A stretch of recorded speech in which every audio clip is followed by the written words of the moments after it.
Welcome back to the Wachovia Spectrum here in Philadelphia, ready for the Binghamton Senators and the Philadelphia Phantoms with the AHL on CN8. Let's go downstairs to Bob Lampinen. Look like they've really taken that to heart. They're number one in the league in giving up penalty. They were in penalty minutes, and what can you say? They come out here, they bang away, but Binghamton, no slouch either. They're number 3 in that category, so watch out. These two teams are really going to be going at it today. The stage is set. This should be a good one. Absolutely correct, Bob. It should be a fun-filled day. A little spicy sometimes is what they call it. Just underway as the puck is shot the length of the ice and touched up by the Phantoms as we have icing to start the game. Well, right now, the Phantoms are a little depleted. Looking at Coach Stevens, he's had to do some juggling around because Skolny's got the flu.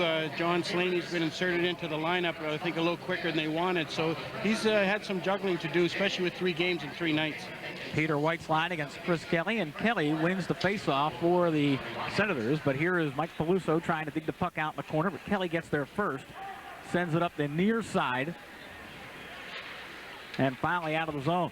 Going to be picked up at center by Hamel. Then SML has to play offside as getting off on the far wing was the defenseman, Beauclair. There's a good look at the captain. Well, look at John Paddock, boy, old Flyer here, AP, but he's the 3rd winningest active coach in the AHL, the leading active coach in the AHL and 3rd all time, and he's won 3 Calder Cups, so he knows what it takes to get to the top. Off the draw, goes in behind Neil Little, who gets the start and goal today. Phantoms try to clear, and here they come on the rush. It is Patrick Sharp, who had a stint up with the big club, the Flyers, this year, as it goes in behind the net, and Ray Emery. Binghamton will control at center. Defensively, you're going to have Steve Bancroft trying to get the puck ahead. Intercepted and shot right back in the Binghamton end. Emery wants to play along the near wall. Not out, a shot, first save of the night for Emery. Now Bancroft wants to clear, a long lead pass intercepted, but finally picked up by Paye and shot into the Philadelphia end. Both teams kind of getting their legs here early, playing dump and chase as each team wants a line change right now. Well, both teams played last night, so they're feeling each other out. They haven't seen each other for quite a while, so there's been a few changes here and there. And again, like we said earlier, they're 2 tough teams. Kelly goes back behind his own net. Tries to leave it for Schmidt, but it's intercepted, and Jones took it off his stick. Winds it right back in. Murphy gives chase, as does Craig Berube. Pass well behind Schubert. And the Phantoms will control in the neutral zone. Berube out there right now with Stafford and Murphy. Langfield intercepts, tries to get a play, and has a man shot, score! Hamel, they fed him in the slot. Nobody picked up Dennis Hamel, and he gets the opening goal of the game. It's 1-0 Binghamton Senators. Well, we said Hamel can't be folded for the way the team has played on the road. He's doing his part here today. Well, he certainly is, and I know the Binghamton right now, nice play right here. Langfield Hamel goes to the net, puts his head down, takes a shot, puts it over the glove of Little. Nice play, nice shot. And that's a guy that they really count on Hamel to score. And he's been in a drought the last 12 or 13 games. So I'm sure Coach Paddock is happy to see that goal. Hamel only had 3 assists in his last 10, but he lights the lamp here, and it's 1-0. Picks up number 12 on the year. So now the Phantoms look for the equalizer, intercept the play at the line with Kirby Law. And the defense will hold. John Slaney tries to thread the needle, gets it ahead. 2:08 was the time of the goal by Hamel.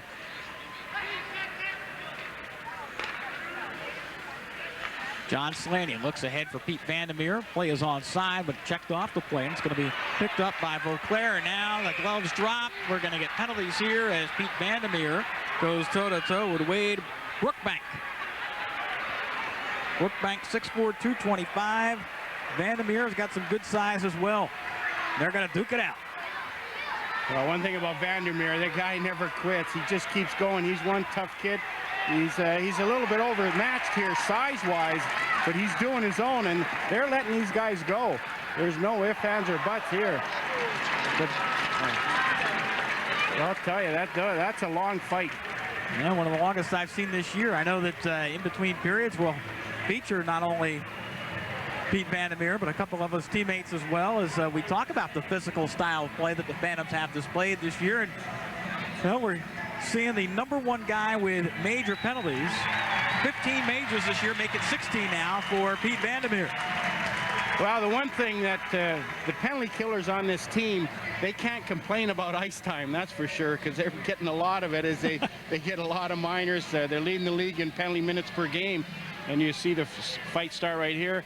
Vandermeer took exception to that hit by Brookbank and managed to get a few good shots in there, because Brookbank's no little guy. So Brookbank goes along with Pete Vandermeer. Vandermeer going to get 2 for roughing and 5 for fighting, so the Phantoms will be on a penalty kill. It looks like they're just, they're probably saying Merry Christmas or Happy New Year to each other, I'm sure, in the box there. Brookbank, he's 6'4", Peter Vandermeer 6 feet. Well, that's how you call ringing in the new year. Oh, that's shots to the head. That's it. And I'll get your rung up pretty quick. Oh, there's a trip, and they thought about calling a penalty, but Gordon Dwyer put the whistle back in his pocket. Brought it to his mouth momentarily and put the hand back down. Good forecheck by Stock as he wants to kill off this penalty. There is a giveaway, and Stock now takes his time behind the Binghamton net. Throws it out to the top of the circle. Shot knocked down at the fence. The Senators, with the power play, have not got out of their own zone yet. There's another giveaway. Nice job by Stock. He himself has pinned Binghamton in there on 2-3 players, just going back and forth as he comes off the ice for a well-rested change there. Phantoms defense draped across the blue line, and they force the Senators back into the neutral zone. 1:12 left in the man advantage for Binghamton. And a pass errantly goes off a skate, and now Boyd Kane will forecheck. Slowing down the play is Kane again. Phantoms did a nice job of killing off this penalty. Phantoms currently 14th in the league in the kill, and now we're going to get a whistle here. Oh, boy, I tell you, that looked like a pretty good hit. Let's see what happens. Maybe he can draw some Binghamton player off with him. Vandermeer just kind of knocks Schubert down. Now we got a little scrum. I think we're in for a little bit of a long afternoon, because these points are so important, and even at this time of year. And Kane is still, take a look at this check here. He comes in, and he turns his back a little. That wasn't much of an elbow. No, it wasn't. I think he might have called it for boarding or roughing, as we see it right there again, as his back was to him. And even though Kane tried to turn his back a little to it. So it'll be interesting. Schubert's going off. It'll be interesting to see what the penalties are here, if they evened it up or not. Kane did take more than 3 strides to get to him. So it would actually be more of a charge, you're right, than it would be an elbow. Right. But that's not what the preliminary call was. Well, it looks like Kane's going in. It looks like Vandermeer's going in. Well, Jimmy Vandermeer pulled Schubert down right at the kind of end of that scrum as well. You see Wade Brookbank in there as well, and things are getting crowded down there. Coach Stevens, Vandermeer is such a deceiving guy. He's a tremendous player, but he is tough as nails. He can go with the best of them. He's deceivingly, he looks like the nice little angel babyface type kid, but believe me, he's not. Kane's going to get 2 for boarding, and Vandermeer 2 for roughing. 52 seconds. Not even 4 minutes in the game, and you got 4 guys in the box. Well, we said this game was probably going to get physical, and we were right on about that, weren't we? Well, the Philadelphia Phantoms lead the American Hockey League with 918 penalty minutes and counting. See what I meant by the penalty killers? They get lots of ice time. You know, the power play guys probably are a little upset, but they get lots of ice time. 50 seconds left in a man advantage. It's a 5-on-4 situation right now for the Senators. John Slaney will take the draw here and just dump it in.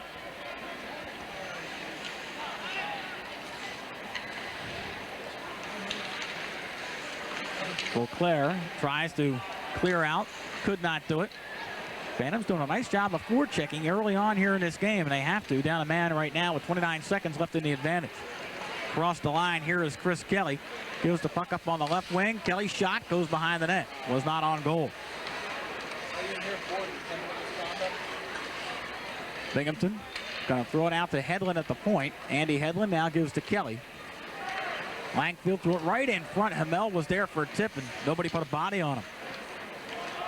Phantoms dodged a bullet there. Now good defensive play by Jones to get it to the point, but Hedlund kept it in. The penalty is over. The teams are 5 aside. Binghamton still with the puck. Backhand will go to the far wall, and the Senators get a quick change. Kirby Law for the Phantoms got a stick on it in the neutral zone, but couldn't control it. Bancroft has it. Neither team really mounting a good offensive rush except for the one goal by Hamel. Lavard coming in on Neil Little, who comes way out. And that's a dangerous play by Little. You got to make that play, and he made it. Well, he hesitated there for a second, and boy, once you hesitate, sometimes you get beat. Deshay took the puck behind the net. Here's a deflection in front by Deshay, and it just went wide. Good pressure from the point by Kirk Fury. Kept the play alive and threw it behind the net. Fury now takes a shot. It's deflected in front. Knocked down, and here come the Senators with McGrattan. Now, McGrattan hasn't gotten involved in a fight yet. He has over 100 minutes this year. And we'll keep an eye on number 19 in the white. Hamel, rather, on the backhand, just dumps it in. 14:04 on the clock. Still 1-0 Binghamton. Cleared but not out. Neil Little going to catch this one. Hold on to stop play. 13:59, 1-0. The Senators lead the Phantoms here at the first period of the AHL on CNH.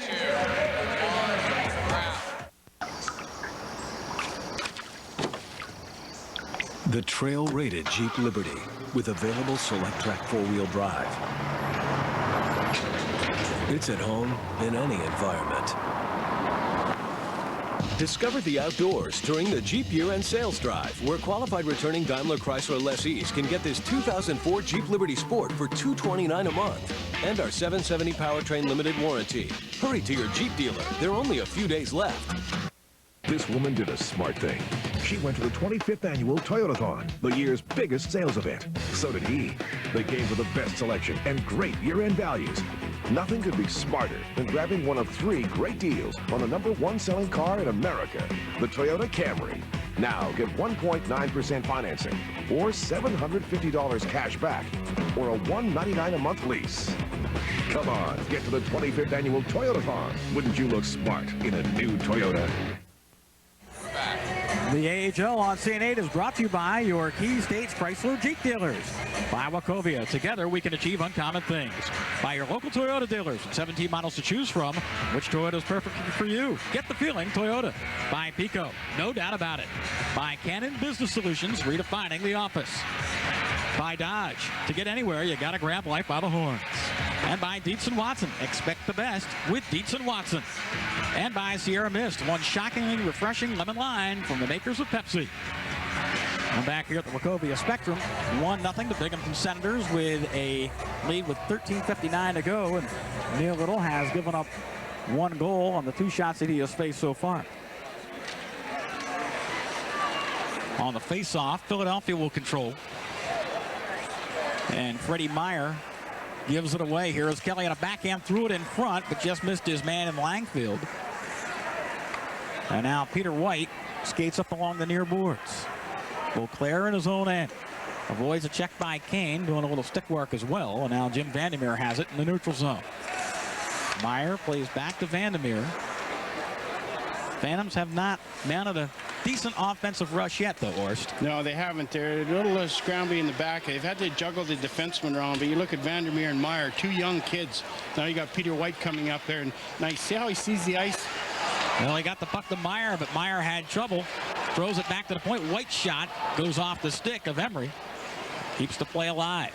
Now Mike Peluso in the corner for Philadelphia with Boyd Kane trying to walk it out front. Chris Kelly in there for the Senators, and stick's getting a little high along the wall, but play continues, and finally shot the length of the ice, and this should be icing against Binghamton. Well, the one thing you do, you want to get shots on Emery. He's, I've been told he's the real deal. He's been a heck of a goalie for him early in the season. You know, they were winning games 2-1, and it was a lot of the reason why it was because of Emery for Binghamton. And you got to get scoring opportunities. Looks like he's, look at his record there, 2.24 with that save percentage, so he's doing something right. Yeah, with a team that has struggled as much as they have, he's been the constant. Well, he's they think that he's definitely NHL caliber coming up in the future. Another face-off controlled by the Senators as Chris Schubert wants to get it out of the zone and did. 12:40 on the clock. We still have a 1-0 score for Binghamton over Philadelphia. Here's a giveaway at the blue line, and the Senators on the attack. But Duchesne gets the puck there, and now we got a whistle, and we're going to get an interference call. And Murphy gets a stick up as well. Well, it looks like Jones is going off for interference, but here's an example. Mike Seklinka is back there as you see Jones going into the penalty box. Mike Seklinka, who's normally a forward, John Stevens has had to put him back on the point, playing the right side. Well, we've already said it's been very physical. We already had a fight with Vandermeer going toe-to-toe with Brookbank. So as they started to duke it out, then you had a boarding penalty right along the boards. And when that happens, hey, you got a box full of guys. Yeah, it looks like Christmas dinner in there. All they need to get served is a turkey when you got that many guys. Well, it's still 1-0, but we're not lacking for any physicality, that's for sure. 12:16 to play here in the first period. Kelly will shoot it in. He's got a lot of ice time here with his line in the first, well, 8 minutes of play. Now the Phantoms will shoot the puck the length of the ice, but no icing here. It's going to be handled by Ray Emery. Well, when you're on the road like this and you get the first goal and then you go on a power play, you need to get your juices going and you want to get that second goal on the road. Jim Vandermeer for the Phantoms. Skates near his own blue line, tries to get it out. Plays back, and now the Phantoms will shoot this puck the length of the ice. So the Phantoms continue to ice the puck. Down a man here. Second power play opportunity for the Senators in this game. Oddly enough, the goal they scored was even strength. Now here is Dennis Amel. He's got speed, no doubt about it. Gives up for Vauclair, who holds at the point. Vauclair tried a little give and go with Kelly, who has it back. Now back to Vauclair at the point. Plays catch with Kelly. Kelly gives up for Hamel. Kelly winds up, takes the drive, a deflection in front, stopped by Neil Little. Kelly, a quick one-timer right into the pads of Little, and he holds on. So a pretty good shot from the point that time by Brookbank, and Neil Little is equal. Well, I'll tell you what, that was a heck of a one-timer. That's not an easy thing to do because it had a little bit of mustard on that pass. As you see, Kelly gets it right across, and he one-time Neil Little right there and managed to cover up on the rebound as there were a lot of Senators waiting for him. Look at Neil Little's record of 11-6, 1.96 goals against. Every year he just comes up big for them and plays hard. He's a true loyal soldier, that's for sure. No doubt about it. That goals against good enough for 8th in the league. Face-off controlled. Schubert takes a drive. It's knocked down. Hit a defenseman in front. Phantoms still looking to clear the puck. 22 seconds left in the man advantage. Paye to the point. They throw it right in front, and it got right on a stick of a player who was lodged near the crease, but intercepted and shot back to center. Puck intercepted at the blue line now by the Phantoms. That is Stock along the wall, and he's hit from behind, and we're going to get a penalty. It looks like it's going to be called against the Senators. Well, that was definitely holding. It might have been holding the stick because Stock was trying to get his stick loose. And I like the way Stock's playing right now. He's hanging on to the puck. They're making him take it away from him. When you hang on to the puck like that, a lot of good things can happen. Looks like Mihaley's going to go for the hold. Another look at the play right along the wall. And yeah, Mihaley was holding pretty good. Well, here's a real opportunity now with 1 second remaining in there to go on the power play to get something going, get some shots on Emery. So holding the call as Mihaley takes a seat. And now with that drop of the puck, the Phantoms have a full 1 minute, 59 seconds of a man advantage. See if they get something started here. Here is John Slaney, just back from a broken ankle injury. Seeing his first action in 17 games. Looks a little tentative as his pass is intercepted and shot the length of the ice. Well, he only had a few days skating. John Stevens didn't waste any time. He was out there killing penalties. Now he's on the power play. Oh, here's a giveaway. As Hamovitz able to come up with a steal and just get an easy shot in on Neil Little. Wasn't much of a scoring threat after the big interception. Now Rick wide pass. Here is Patrick Sharp. Sharp rolls it behind the net for Kirby Law. Still 1:17 remaining in the man advantage for Philadelphia. Meyer gives up for Murphy, who takes a shot. Goes well behind the net. Kirby Law working along the near wall. Gets it to Jones. Now Slaney straight away. Throws it in front. There's a tip. It just went off wide off the stick of Patrick Sharp. This puck is shot. Hit the glass right near the player bench and came right back into play. 48 seconds left in the man advantage for the Philadelphia Phantoms. Slaney comes to the blue line. Now just dumps it in. Emery took it off the dasher. Plays to the far corner, and we're going to get a penalty here. I'm not sure if it's going to be against Murphy or not, who had his man pinned in on the corner. The tempers continue to flare. We'll take a timeout as they sort out this penalty. 8:59 to play. Still 1-0. Binghamton leading Philadelphia. In a world driven by hunger, at a time when the innocent struggle to survive, one force fights for decency, justice, and chicken. The cow superheroes are here. See the swatter, the gristle missile, and cold cuts in a new Chick-fil-A calendar. Cost just $5, packed with food coupons. Cow superheroes, united they stand, divided their steak. Snyder's of Hanover has been baking pretzels for almost a century. Pretzels crafted from old world recipes and slow baked to perfection. With over 20 varieties, there's a favorite for everyone. Visit the Pretzel Bakery in the Snyder's section of your grocery store today. Snyder's pretzels are munchably, crunchably. Got a hunch they're gonna be the finest bakery pretzels anywhere. Snyder's of Hanover, America's pretzel bakery since 1909.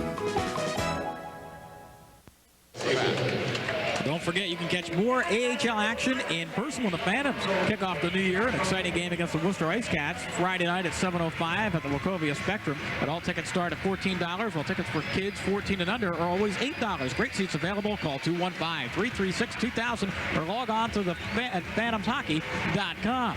I'll take a look at the last call that we had. And Emery, I wasn't sure he got tripped. It was just kind of a little touch, and boy, he went down quickly. Well, I'll tell you what. You see, I think that's one of the rules in hockey that they got to change, because he's game. He's out of his net. He's behind the net, and I mean, he bumped into him and he takes a spill. I'm sorry, I have a real problem with that, and I think it would speed up the game if the goalies are a little more leery about leaving their net. Yeah, and it's one thing if you lower your shoulder and really knock the guy down. He barely touched it. And that's about the third time he's fallen.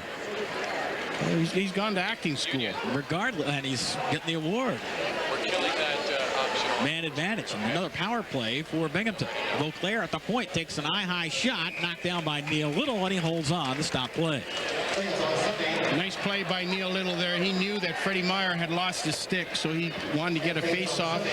Managed to come out nice and cool. Right there, he knocks it down and just falls on it. No problem there. And one thing that Phantoms don't let you do is stand around in front of their net without getting some kind of belt on you. You see the shots, 5-2 in favor of Binghamton, but I'll tell you, Neil Little always been adept at controlling the rebounds right in the slot. He has. He's very calm. You know, he's a veteran, he's experienced, and he really does settle things down there. There's another, boy, you got to win those face-offs.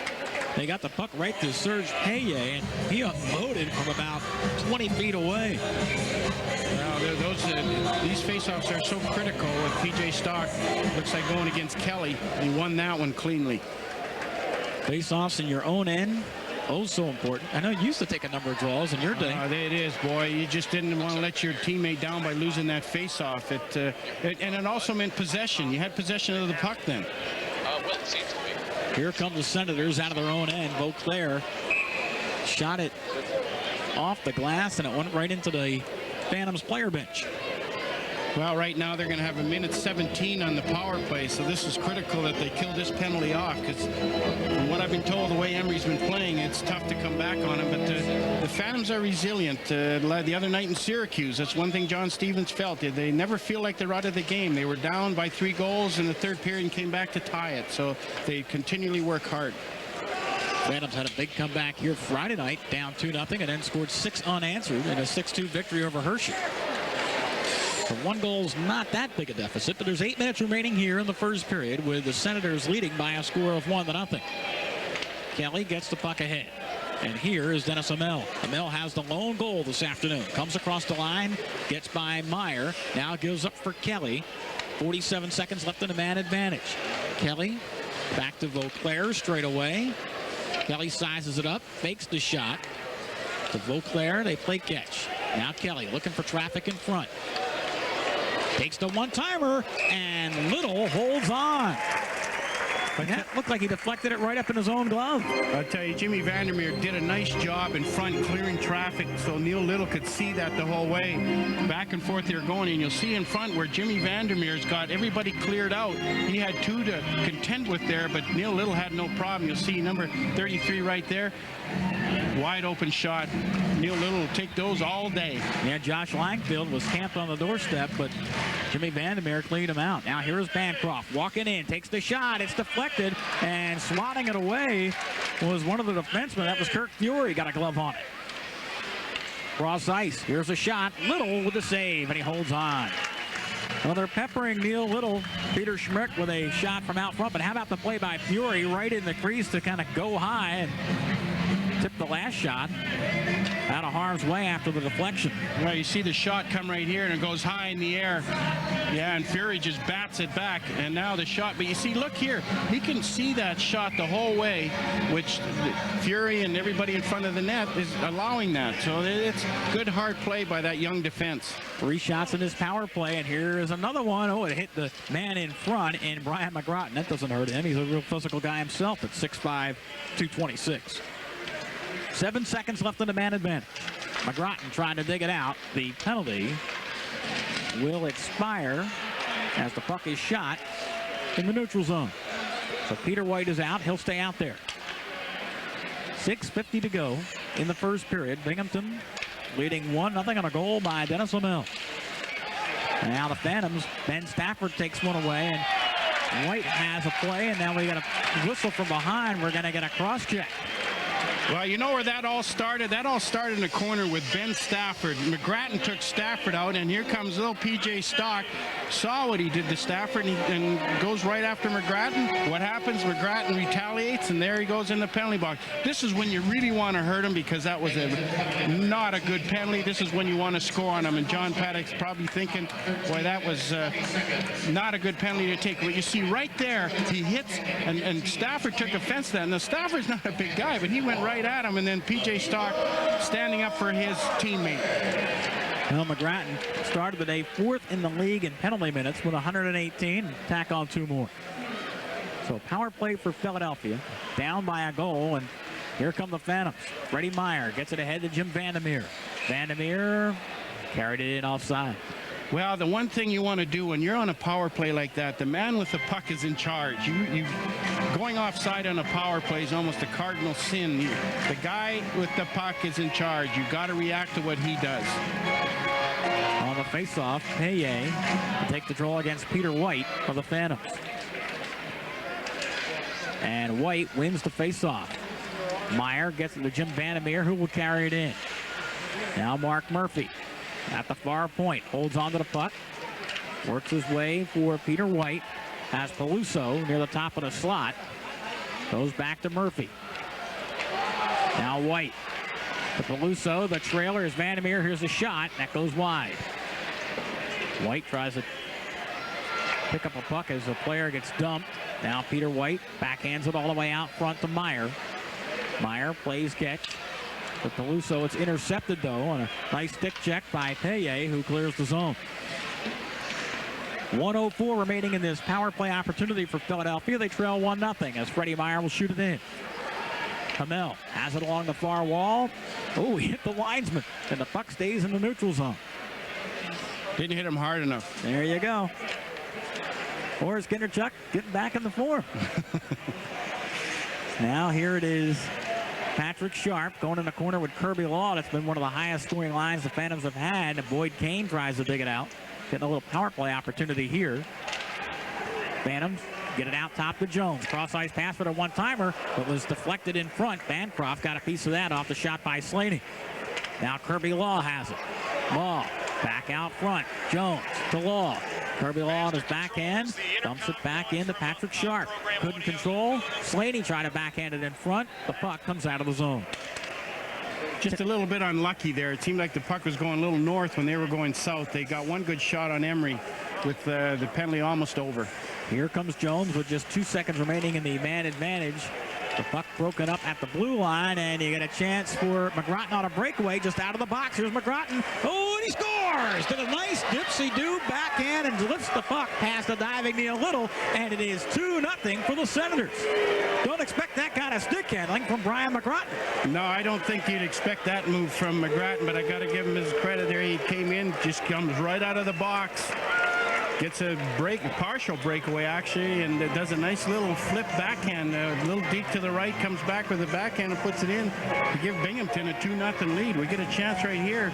He's an off wing there. He's a right-handed shot, and he comes in and makes it look pretty easy, didn't he? I'll tell you, I think he made that move, and the puck kind of came right back on his stick. Nice deke here, boom, boom, backhander score. Well, you see, the problem there is he's a right-handed shot, so I think Neil Little probably figured he was going to come across the net, which allows you more net to look at when you're in your off wing. So McGrattan's goal is his 7th of the year. It's now 2-0 with 4 minutes exactly to play here in the the first period. There's a shot by Craig Berube and a stop by Emery, who kind of got turned around the wrong way. Vandermeer takes a shot, hit the outside of the net. And finally, the puck will be cleared. You're right, it looks like Emery's having trouble. Maybe he had a bad skate blade or something. Well, it just seems balance like is off. It really does. It seems like he's fumbling a little bit back there, which means you crash the net, go at him.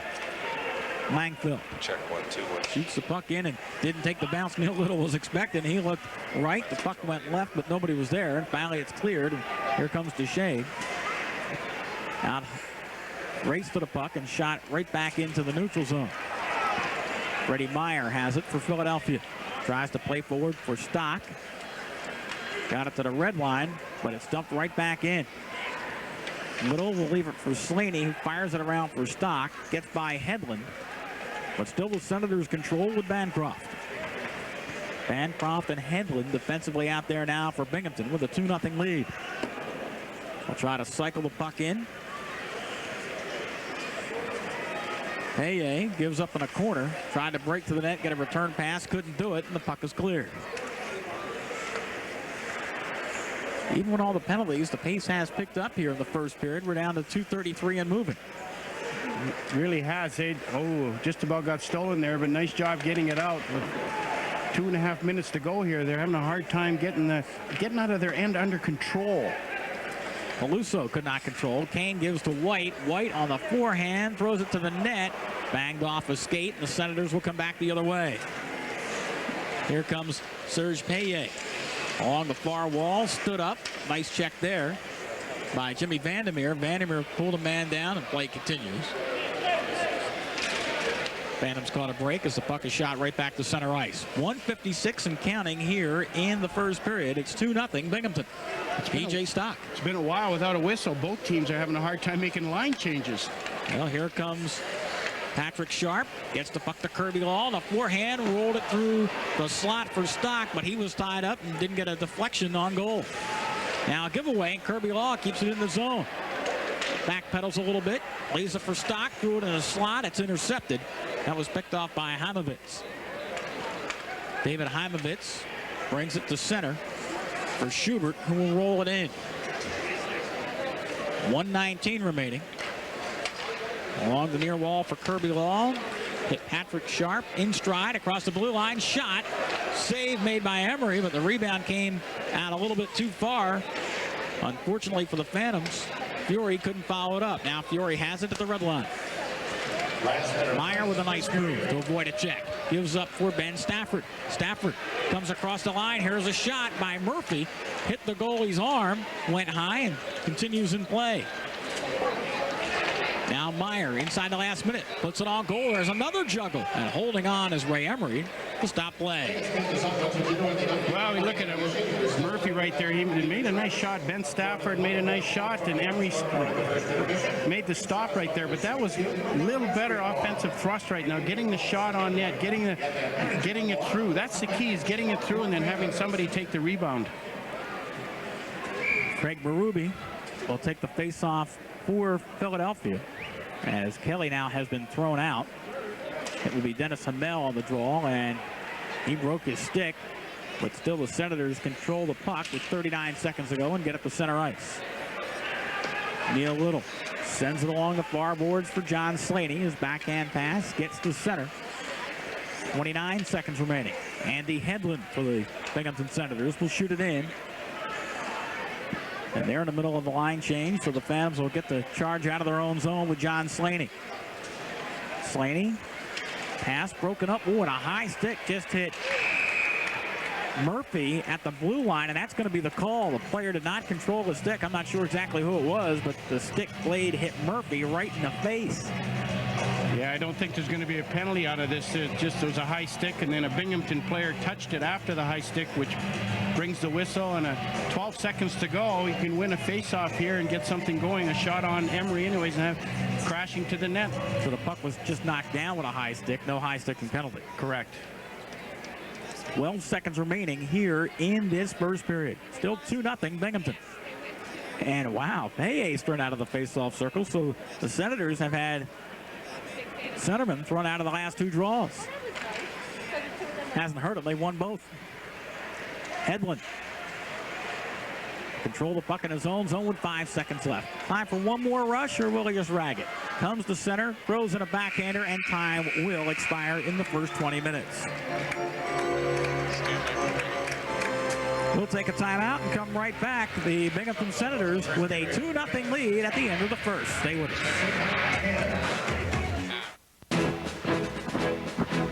You know, you can't gain great taste unless you train for great taste. People expect great things from you, but look at the shape you're in. Stand up straight. We're gonna make you crisp. They gotta look good, and they gotta taste good. You call yourself snacks. Come on, get on up there. Get on up there. Reach for the sky and curl. Sure, we're tough on them. But they come in cupcakes, they go out snacks. Come on, you go curl. Family Markets. Do you shop one place for meat and seafood, another for produce, and another for prices? At Clemens Family Markets, you can have it all. The best of the best in quality, freshness, and service, and family-friendly prices. I'm Jack Clemens. We offer family-friendly shopping, so you'll make Clemens your supermarket, your only supermarket. It's all about family at Clemens Family Markets.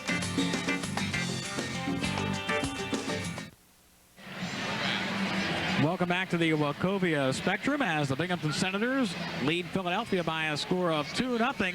They got their second goal with Brian McGrattan coming right out of the penalty box and then went backhander on Neil Little to give the Senators a 2-0 lead. Intermission activity coming up. By a score of 2-0 in our first intermission. Well, tonight we've told you a lot about how the Philadelphia Phantoms have a physical style of play. Well, the upside is you can really lay the lumber on your opponent. The downside is that you're playing a man down more often than not. Still, the Phantoms mix it up when the time calls for it. When need be, the Phantoms are ready to rumble. But hang on, we're going to have our first fight.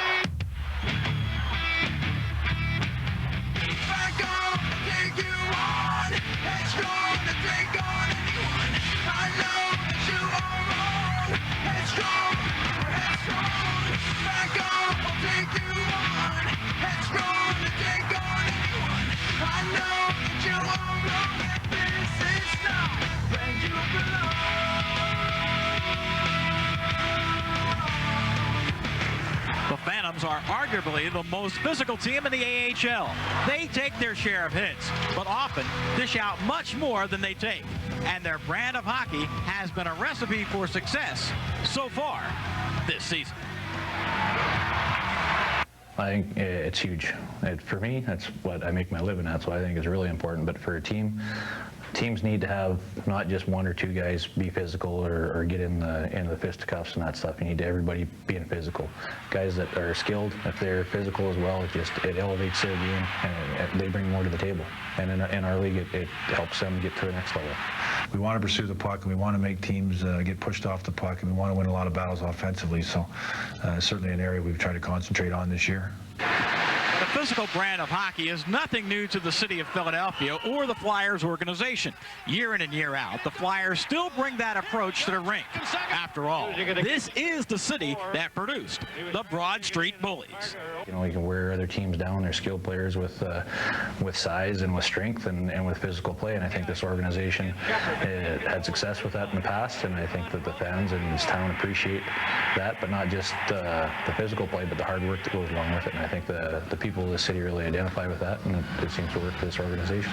I just think it's the way the organization has just been brought up ever since I think the Broad Street Bullies and everything like that. It's just heritage. I think that you come in here, you got to play tough and physical in order to win, and I think that's what you got to do throughout the league now too. And the Phantoms have been winning. They are an impressive 13-3-2 in their last 18 games, helping to take the sting away from leading the league in penalty minutes, with Peter Vandermeer, the individual league leader by far this year. I think we had a problem early on where we were taking too many penalties, and they weren't good penalties for the hockey team. You know, we want to take penalties that negate scoring chances. We want to take penalties while trying to be physical as far as in between the whistles and finishing our checks. Try to go a long way to negate some of the unnecessary lazy penalties or retaliatory penalties, and I think we've done a better job of that as of late. Some of those, the physical penalties, you know what you're doing. Sometimes the little wires in your head touch, and and something happens, and you can't explain it, but you got to be pretty smart. You know, as things have changed, there's getting fewer and fewer guys that actually do get in fights on a regular basis, and I'm one of those guys. I'm out there, I'm an emotional guy. If somebody does anything to one of my teammates, or I think it could help the flow of the game in our favor, I got no problems doing that at all. As long as you're dishing out more than you're taking, it's a lot of fun. Well, Peter Vandermeer has already had a little bit of fun as he's been mixing it up in the first period, but it's 2-0 on the scoreboard in favor of Binghamton. Stay with us. Log on to phantomshockey.com for tickets. Well, Freddie Meyer, we pan down to his skates. He's got a new skate shield that's protected. A lot of players have been getting foot injuries, broken bones and that, and it's a new device being invented actually by Jimmy McCrossan, and it's really proven that it's going to work. And I've put them on and wore them. You can't even tell they're there. And through the NHL and the AHL, it's amazing how many games have been lost because of foot injuries. Well, as we start play here in the second period, the Philadelphia Phantoms putting the pressure on, but here is Josh Langfeld breaking up a play and taking it all the way back the other way. And now Mike Peluso trying to get ahead of the field in a 2-on-2. He'll wind up with a drive, and that is a skate save by Ray Emery. Boyd Kane knocking the puck down right at the blue line. Peluso trying to pick it up. Couldn't do it. Phantoms will still have possession, though, as Peter White will shoot it in. White dumps it in. Bancroft has it. Plays forward in a hurry. And just a backhander to get a line change for Binghamton. Senators with a 2-0 lead as we're just underway in period number 2. Now the puck shot the length of the ice, and this will be touched up by Vauclair, and there's icing. Well, the Phantoms, it looked like they got a little more jump in their game right now. Peluso got a really good shot off on Emery, and he made a nice save. They look like they got just a little better. Looking at John Stevens, I'm sure he had a few words to say in between periods. But, this is our home building. This is our division. We got to get these 2 points. Phantoms have played well here at home this year. 8 wins against 6 losses and 2 ties. Face-off is controlled, though, by the Senators. They have been winning most of the draws. Vauclair caught that puck outside the zone and for some reason carried it right back in, knowing that everyone was still in the zone. Well, that's a case right there where that face-off should go deep into their own end because that was a deliberate offside. He could see the blue line, so it'll be, I'd argue for it. Any offensive face-off is a scoring opportunity. I do want to acknowledge we've had a few audio technical difficulties tonight, so I hope you've been able to bear with us at home. But right now, 2-0 with 18:39 to go in this second period, and the Binghamton Senators on the attack in the Philadelphia end. Oh, and a pass was deflected right in front, but nobody on the doorstep for the tip. Senators doing a nice job of getting the puck in a critical scoring area, but finally the Phantoms will break that up. And this is Peter Vandermeer who will roll it into the corner. Mike Saklinka on for one of the few times tonight. Didn't see much of him in the first period. Wrapped up in a corner, and back come the Senators the other way. Paye takes a shot. Little with a save. Deep rebound, cleared out. Puck kept in the zone, however. Another shot, and Little holds on, and a quick whistle to stop play. Saklinka is going to go off for high sticking as he inadvertently tried to knock a puck down and hit one of the Binghamton players in the face with it. I don't believe he was cut, but it was just as he was crossing over the blue line and the puck was batted high. And we get to take a look at it here. You'll see right here. Look at Neil Little's save right there. But it was inadvertent, but that's the thing they want. They don't want those sticks up there, and it was not intentional, so it's a 2-minute penalty. So Saklinka goes off. Another power play opportunity for the Binghamton Senators. Phantoms will just shoot this the length of the ice and take a little time off the clock. Andy Hedlund will start out of his own zone. Hedlund, Wood, Hamel, and Vauclair. And Vauclair will just dump this one in. Langfeld will give chase. Phantoms pick it up, and they'll shoot it right back the other way. Looks like Emery a little more sure-footed now as the second period gets underway. He was really stumbling around out there, and surprising he had a shutout going. He really doesn't look like that. He's that good a skater. Oh, nice. Here's the giveaway. Kane gonna walk on in. Backhand. Oh, he tried to roof it and went a little bit too high. Well, he hit the net. Unfortunately, it's a net above the glass. But, I mean, a heck of a play by Kane to steal the puck, number one, and get a scoring opportunity. But Emery stayed right with it. And take a look at it here where he steals the puck right there, Vauclair. And he comes in on him, makes the move, goes up, and boy, does he ever roof it. Oh, that's so frustrating. I know exactly how he feels. Now, Loris Kinderchuk, you've seen players that go backhand and just get it under the crossbar. That time he just missed. Oh, but a nice play, good opportunity. A huge goal like that would have been something, you know, it brings it back, a shorthanded goal. And you got to take the chances to try to get a shorthanded goal. You know, oddly enough, Senators have been that dominant on the power play because the forechecking has been excellent by the Phantoms. And now this is going to be an icing call against the Senators on the power play. Well, that's a cardinal sin when you get on a power play like that. Especially the Senator, he was maybe 3 feet from the red line. All he had to do was, maybe he was assuming that Neil Little was going to handle it. But when Neil Little sees the arm go up for icing, and I'm sure John Paddock is thinking, what are you doing icing the puck on a power play? 47 seconds left in the man advantage for Paddock Senators as the faceoff is deep in their own zone. Hey, you lose a draw, get a cannon shot from the point, you give up a short-hander. Thoreau gets the puck ahead quickly. Paye will shoot it into the near corner. Thoreau gives chase, but shot right back in the other end. Phantoms doing a nice job of clearing things out. Now here is Schreck. Gets his pass to center. Broken up, however, and Bancroft has to retreat. Back on his half of center ice. Now to Serge Paye for Schreck, and he goes wing to wing for McGrattan, who has one of the goals for the Senators today. Schreck keeps him into the point. The penalty will end as Skolny comes out, or Saklinka rather. And the puck deflects up into the Senators bench to stop play with 15:53 on the clock. It's still 2-0. There's Saklinka just out of the box.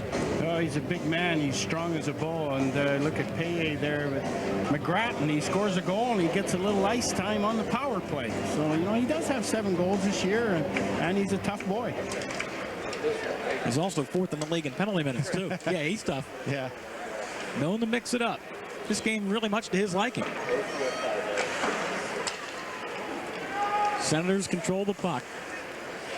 Backhand attempt to get it in the zone, thwarted by Deshay. Patrick Sharp hits his man along the far wall, and the Phantoms will dump it in. Once again, Ray Emery a little bit unsteady as he cleared the puck up along the far boards, but rink-wide pass is complete as Heimovitz will just shoot it in behind Neil Little. Mahaley working hard behind the net, trying to bring the puck out. Player goes down, and the Phantoms get a 3-on-2 coming back the other way. Jones hits Kirby Law. Shot just went wide for Kirby Law. Mahaley back the other way. 2-on-2. Takes the shot. Little got a lot of that. Deflected it to the far glass. So end-to-end action resulting in shots on goal. Still 2-0 Binghamton. Kirby Law trying to come out of his own end as Chris Kelly doing a nice job of forechecking. Gives up here for Jim Vandermeer. He plays for Randy Jones, but the Senators keep it in. Now backhander by Kelly had traffic in front, knocked down defensively and cleared. Good play there by Jones because they were trying to get off for a line change. They'd been out there a while. And when you're in doubt, just ice the puck, get it out. The face-off men are pretty strong on this team, and they can win most of their draws. Good look at Ben Stafford,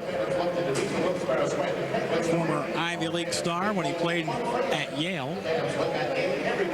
Not the biggest in stature, but he's really made his mark sticking in the American Hockey League. He really has, and his biggest asset is that he keeps his legs moving all the time. He skates hard, and he doesn't let anybody interfere with him. He keeps moving. That's what you have to do now, so you get away from that obstruction holding or the trap or anything like that. Stafford trying to get the puck to the blue line, gets a return pass, and Ben Stafford just banks it off the boards, but Andy Hedlund will intercept. John Hamel gets it ahead. Here is Kelly. Dumps it in. Senators get a change. Phantoms get the puck to the neutral zone. With quick skating by Peter Schmeck to break that up. Phantoms have a play, but it's offside. 13:37 to go here in our second period. Binghamton with a 2-0 lead over Philadelphia in the AHL on CN8 this afternoon.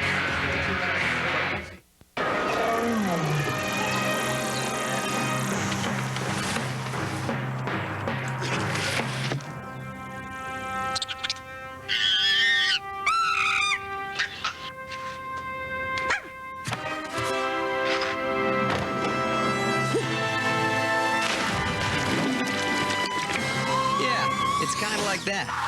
Sierra Mist. Taste one shockingly refreshing lemon lime.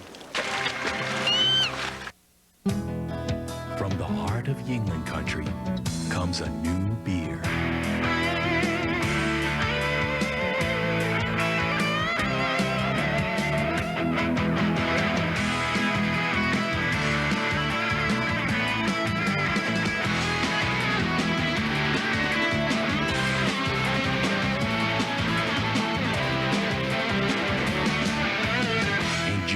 Light lager tonight.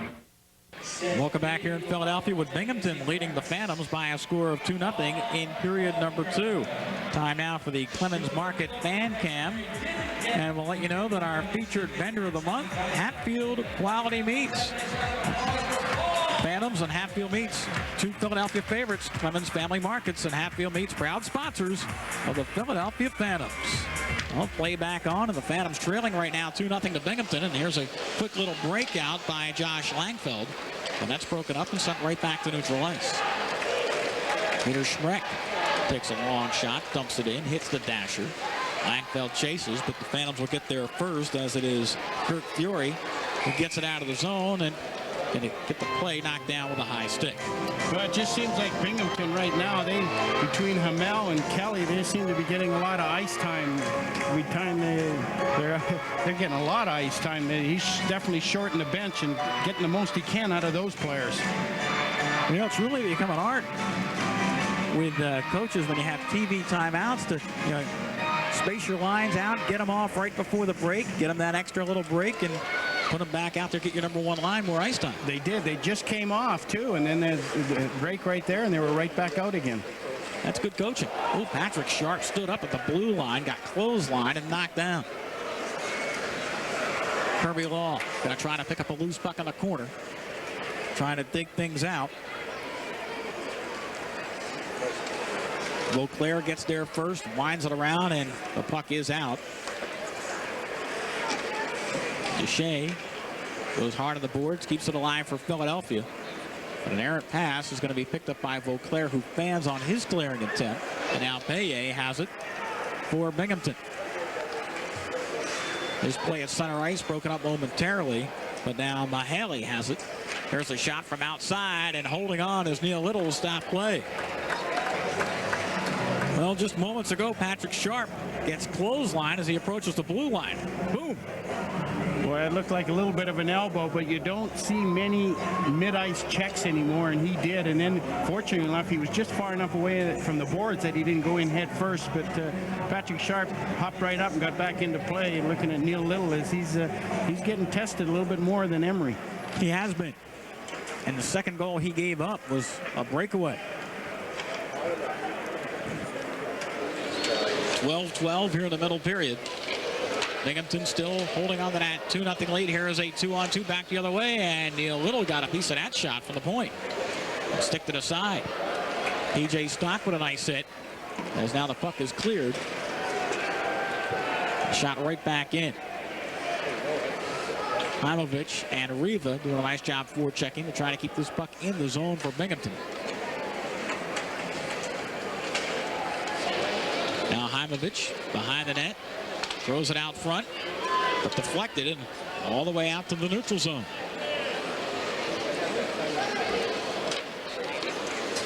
Senators taking their time, just not creating any turnovers. As Kelly gets the puck in the zone and shot right back into the Binghamton end. Looks like right now Binghamton feels very confident in their puck handling and what they're doing right now. They really are playing a strong defensive game. Denny Hamel goes in the corner after it. Yeah, and they really haven't taken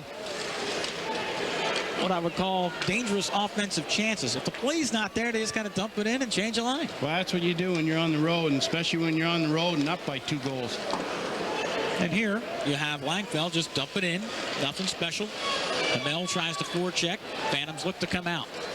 Long lead pass ahead. You're going to get no trip. I saw the hand go up for the icing call. I thought it was the referee going to call a trip in the neutral zone, but that's not the case. It's just icing. Well, it looked like Murphy was looking for a trip. You see it right here. Might have been a little bit of a dive. He's making snow angels, maybe. I don't know. Yeah, that was a good no call. If anything, you could have maybe given Murphy a call for diving. Well, Chris Kelly, the captain, has played a steady game for his head coach, John Paddock. Paddock's won 3 Calder Cups with 3 different teams. Been coaching for 11 years, is John. Too tall. He said it was great coming back to play in a building where he had that big run between 1978 and 1981. Absolutely. He had a lot of nicknames. Too tall, stable. Instead of Paddock, you know. And, right. I don't know who came up with those, but Too Tall has stuck with him. Well, the Philadelphia Phantoms trying to overcome the coaching of John Paddock here in his second year with the Senators. But, you know, you talk about his Calder Cup days, won cups with Maine, Hershey, and Hartford. Becoming the dean of AHL coaches, believe it or not. 10:23 to go here in the middle period. Binghamton with a 2-0 lead. Face-off controlled. Here is John Slaney, winds up. Glove save and holding on is Ray Emery. Well, that's what you want to see from Slaney. When he shoots a puck on net, generally speaking, it's right on net at all times. It's so good to have him back, missing the last 17 games with a broken left ankle. And I was talking to John yesterday a little bit, and he says he's not really sure how it's going to go with him. He's only skated a couple of days, but he's such a smart player that he makes up for a lot of things by not having to maybe skate as hard. Hamel gets this puck. He will roll it ahead, looking for Langfeld to help him out. Slaney goes back defensively, breaks up the play. Sends it up along the near wall, and now Peter White has it for Philadelphia. Goes back behind the net. Meyer looks to clear, couldn't get it out. Well, I guess it did come out momentarily, but we're going to get an elbow call nonetheless. We'll take a timeout as we have a penalty coming up. 9:57 to go. 2-0 Binghamton. My great-great-grandfather, D.G. Yingling, came to Pottsville in 1829 with aspirations of being in the beer industry. We've been around for almost 2 centuries, and there's been a few challenges. From the Civil War to Prohibition, then in the 50s and 60s, the big corporate breweries began to dominate the industry. It took a while, but people now appreciate the taste of a handcrafted beer. There is only one oldest, and we're proud of that. Wake up, Philadelphia. Get the auto loan you deserve.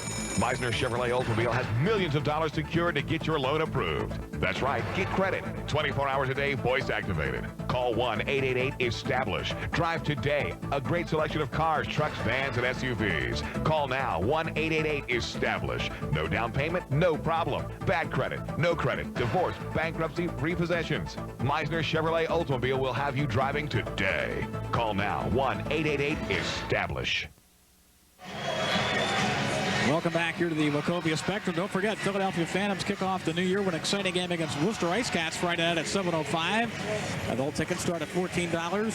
Kids 14 and under, always $8. Great seats available. Call 215-465-4522. Well, chance to take a look at the crowd as 2 minutes up on the board is another Phantom in a boxo. Yeah, Freddie Meyer for high sticking. They're just giving Binghamton too many opportunities right now in some of these penalties. And the thing they have been the last few games, especially during that streak, was that they did have a little more discipline. Headland, shot. I think it hit a little iron. Might have caught a piece of the skate of Neil Little, but it had a familiar ring to it, didn't it? Yeah, it sure did. And that was that faceoff was won, and Headland was one-on-one with Neil Little, and Neil got a little help from the medal. Now Hamel comes across the line, trying to get the puck along the far wall, and Jim Vandermeer knocked his man down, but still control. Here is another shot, and that's kicked out by Little as it has been Headland. Bombs away from the point. Now the whistle blows as our referee, Gordon Dwyer, lost sight of the puck along the wall. Another look at the shot from the point that Neil Little got a little help on. Yeah, well, there's the draw right there. Kelly wins the draw, gets back to Headland right there, right off the post. He had a good look at it, too, but winning those faceoffs is so important, and that was a good freeze-up right there. P.J. Stock had broken his stick, so they had a power play advantage, and one of the Phantoms didn't have a hockey stick, so anytime you can freeze the puck up like that, was a good move by P.J. Stock. 9:24 on the clock. It'll be Peter White against Kelly on this faceoff, and Peter White got the best of him there as he won the draw, and the puck is cleared and out. White giving chase with Kelly at the red line, forcing him back in his own end. And White takes the puck right off his stick, has it on his backhand, trying to get some help from Kane. Short-handed attempt back to the point for John Slaney. He just missed it and never got the shot away. Looking for that one-timer from Slaney. Now Langfeld goes hard into the boards on the far side, trying to keep it alive for Kelly, and does. Kelly all the way back to the point. Langfeld has it. Beauclair at the near point. Can't control the pass. It was a little too hot, and it's out of the zone. Need a lacrosse stick for that pass. Yeah, it was up in the air pretty good. Now Beauclair taken down. Play continues, and it's in and out of the zone, offside. Looks like Beauclair was looking for a hooking penalty right there. Kane's going over to say something to him. Gives him a little tap. Could even have been a little bit of a dive right now with 43 seconds remaining on Binghamton's power play. They got to take right here, you're going to see a little bit of a hook. Yeah, it wasn't that much of a hook. No, it's Beauclair's not a little guy to get pulled down that easy. Nope, play continues. 33 seconds left in the man advantage for Binghamton. But they can't control the puck. Here's it shot right back in. Still the Senators with a 2-0 lead. On goals by Hamel and McGrattan in the first period. Now here is Paye across the line, trying to set up Giroux, but couldn't do it. Broken up and sent right back the other way. Steve Bancroft hit hard along the boards, but the puck still continues up as it is Peter Schreck. He will dump it in as the penalty to the Phantoms is over. And we're going to get another call right away. Just as one power play comes to an end.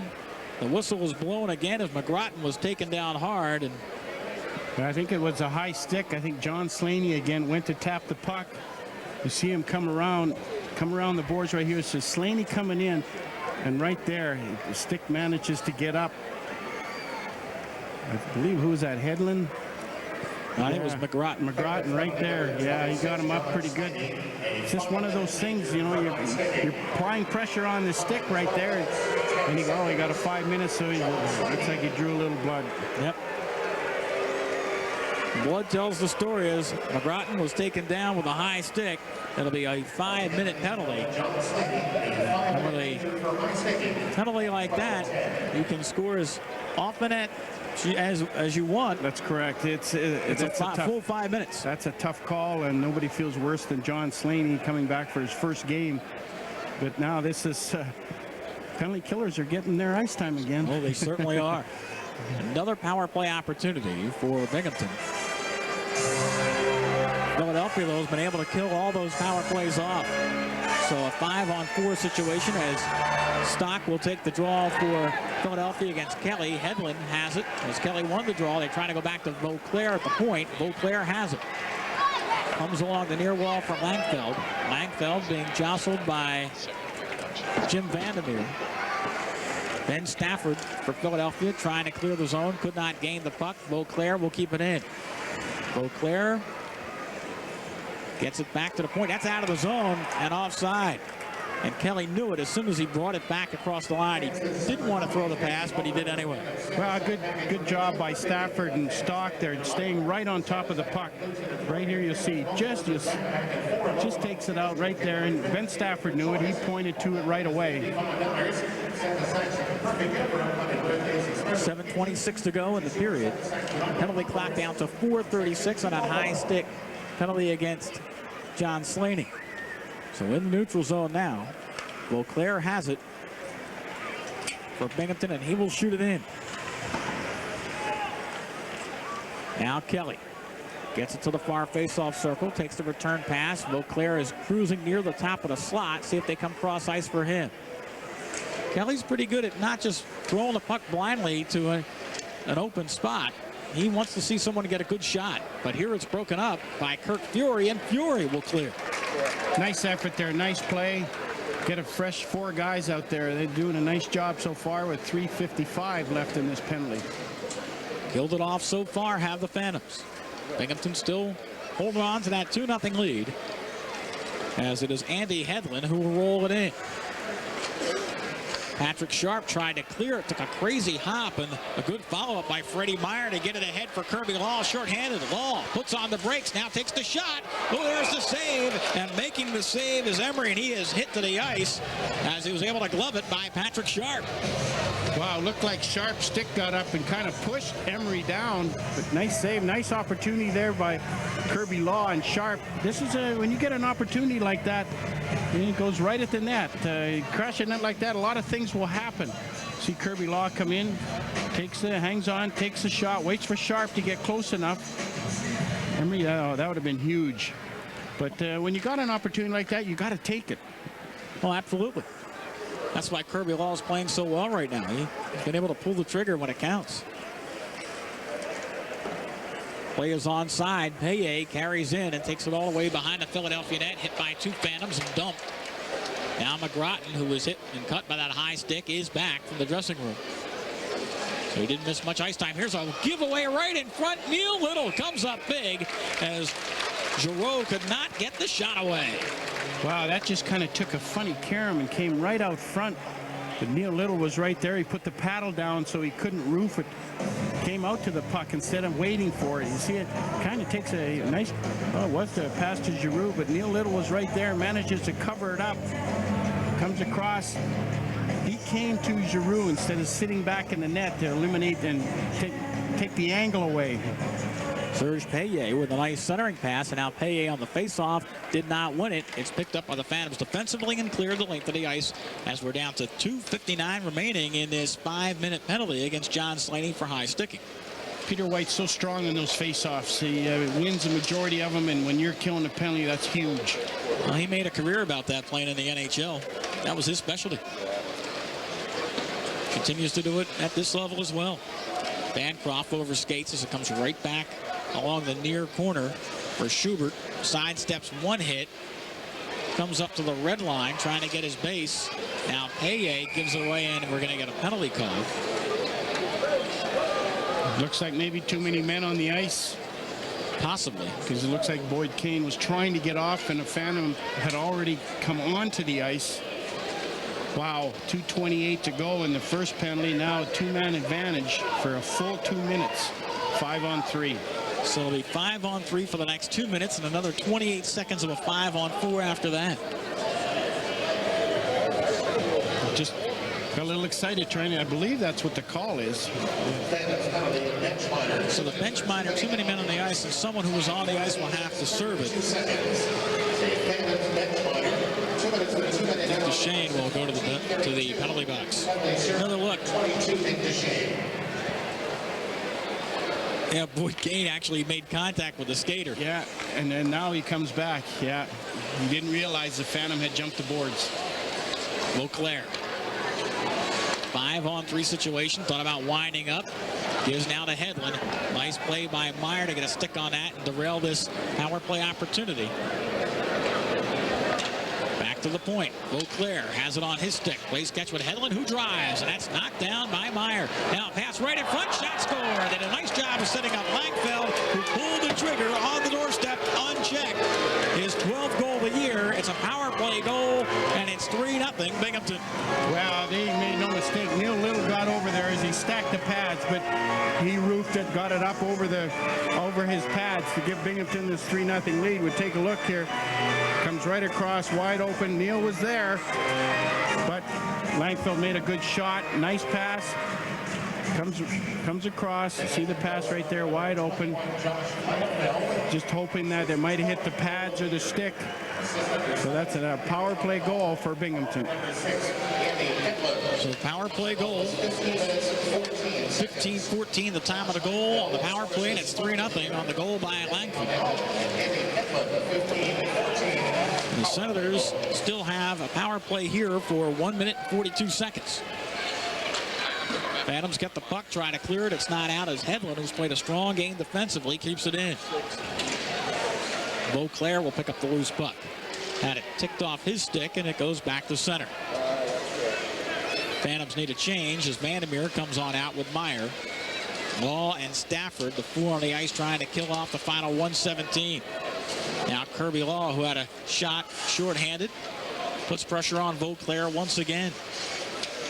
Forechecking nicely is Kirby Law. Out there with Patrick Sharp, who now puts the pressure on behind the net. Finally, the Senators gain control, and Heimovitz will get it to center. Develops into a 2-on-2 as Paye is offside. Sticks get a little high at the end of that play. Well, they've done a nice job. Other than that 5-on-3, that's an awful long time to have to kill off a penalty when you got a full 2 minutes. And you can only get one goal. Binghamton took their time, managed to get that goal. So right now the Phantoms have to regroup. As soon as they can kill this 54 seconds off on this penalty is to get some offensive thrust on Emery. 3-0 to score. Here's a shot that goes well wide of the net. Neil Little thought about putting the glove on it, but let it go, and now the puck shot the length of the ice. There is 44 seconds left in the power play opportunity for the Binghamton Senators. They have scored on one power play. That came just moments ago at 15-14 from Josh Langfeld. Now Steve Bancroft goes rink wide. Here is Dennis Lamel, who has one goal today on the backhand, threw it right in front. Nice job defensively by the Phantoms' Mark Murphy to clear the slot. Boy, I'll tell you what, he just scooped that away just in time as there was a center coming in there to one-time it. Yeah, Kelly had a beat on it. Murphy beat him to the puck. Now here's Chris Kelly. Kelly with a full head of steam gets it to Chris Schubert. Schubert comes across the line. Back to Kelly in a corner. He's met. 1 second left, and the power play opportunity is over. And here's a steal. They'll get it ahead to Slaney, who's going to try to get a breakaway. John Slaney walking on in. Backhand. Oh, big pad save by Ray Emery.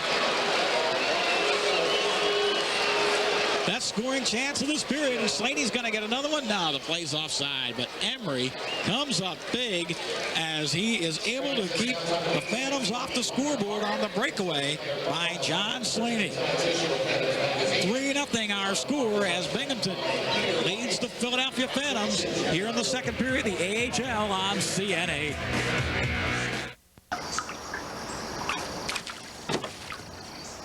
The trail-rated Jeep Liberty with available Select-Track 4-wheel drive. It's at home in any environment. Discover the outdoors during the Jeep Year-End Sales Drive, where qualified returning Daimler Chrysler lessees can get this 2004 Jeep Liberty Sport for $229 a month and our 770 powertrain limited warranty. Hurry to your Jeep dealer. There are only a few days left. Here you have your quad bucket seating. Up front, a navigation system. Over here, a removable center console. Up here, overhead console. Power liftgate. Power sliding doors. CD player. A DVD player. You're good. Yeah, I just bought one. Act now. During the Chrysler Year-End Sales Drive, get 0% financing for 72 months, plus $1,000 in holiday bonus cash, or up to a $5,000 total cash allowance on the 2004 Town & Country. Hurry in. Your chance to get holiday bonus cash ends soon. As we come back, Ray Emery makes the save of the day. I'll tell you what, that's John Slaney, I think, was just trying to go between his legs because he did give him room there, but he just went. Emery made a heck of a save. He stopped 2 breakaways this period. It could be a whole different game. John Slaney will be kicking himself because there was a guy I want going in on the goaltender on a breakaway. It's John Slaney. Well, Emery came up huge that time. That's why he has a 2.24 goals against average, which is good enough for 16th best in the AHL this season. And he's still pitching that shutout at 3-0 here with 2:27 to go in the middle period. Brookbank stood up along the blue line by Kirby Law and company, but Hamel will get that and shoot it right back in. Patrick Sharp gets it to Kirk Fury.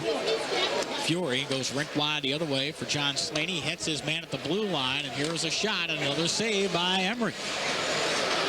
Time was Deshay getting a pretty good shot on goal, but Emery kept the stick down. Now Fury has it at the point. Here's a shot, tipped just wide by Kirby Law. Back to the point. That's knocked down defensively, and a 3-on-2 developing the other way. Hamel has it at the blue line. Drop pass here for Langfeld. Langfeld wants to center for Kelly. Back to the point, kept in. And the shot rolls just wide, and Neil Little will go to 1D and stop play. Good play by Neil Little. He could see that his team needed a change, a line change. They realized who was on the ice, and they've been on for quite a while, roughly a minute or so, so he just froze it.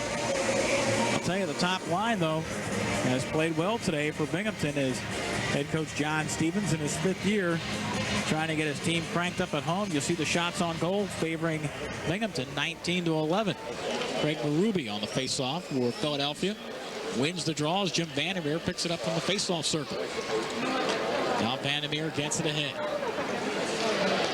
3 players kind of jammed up on the wing together, but Ben Stafford going to outrace everyone into the corner. Now Mark Murphy keeps the puck alive as well. Murphy trips and falls along the far boards, and there's a breakout coming the other way. Rink wide pass for Heimovitz. As Vandermeer kind of gives him the head rub. Paye goes by one player, but had the puck a little too far off his stick. Giroux able to keep it in the zone as we are down to 1 minute to play in the middle period. Now Bancroft. What a backhand pass, but we're going to get a tripping call right along the boards as tempers start to flare again. Well, looks like Berube's going off too. Right at the end there was a tripping call on Giroux, and then Berube came in and cross-checked him. So now it's going to be even. 52 seconds left in this period. Now there was the trip. Yeah, he's shaking his head. He figured out, gee, we had an opportunity for a power play, and he didn't know they were calling a penalty. Tell you what, he's a leader in that locker room for the Phantoms club. Craig Berube is. Yeah, 38 years young.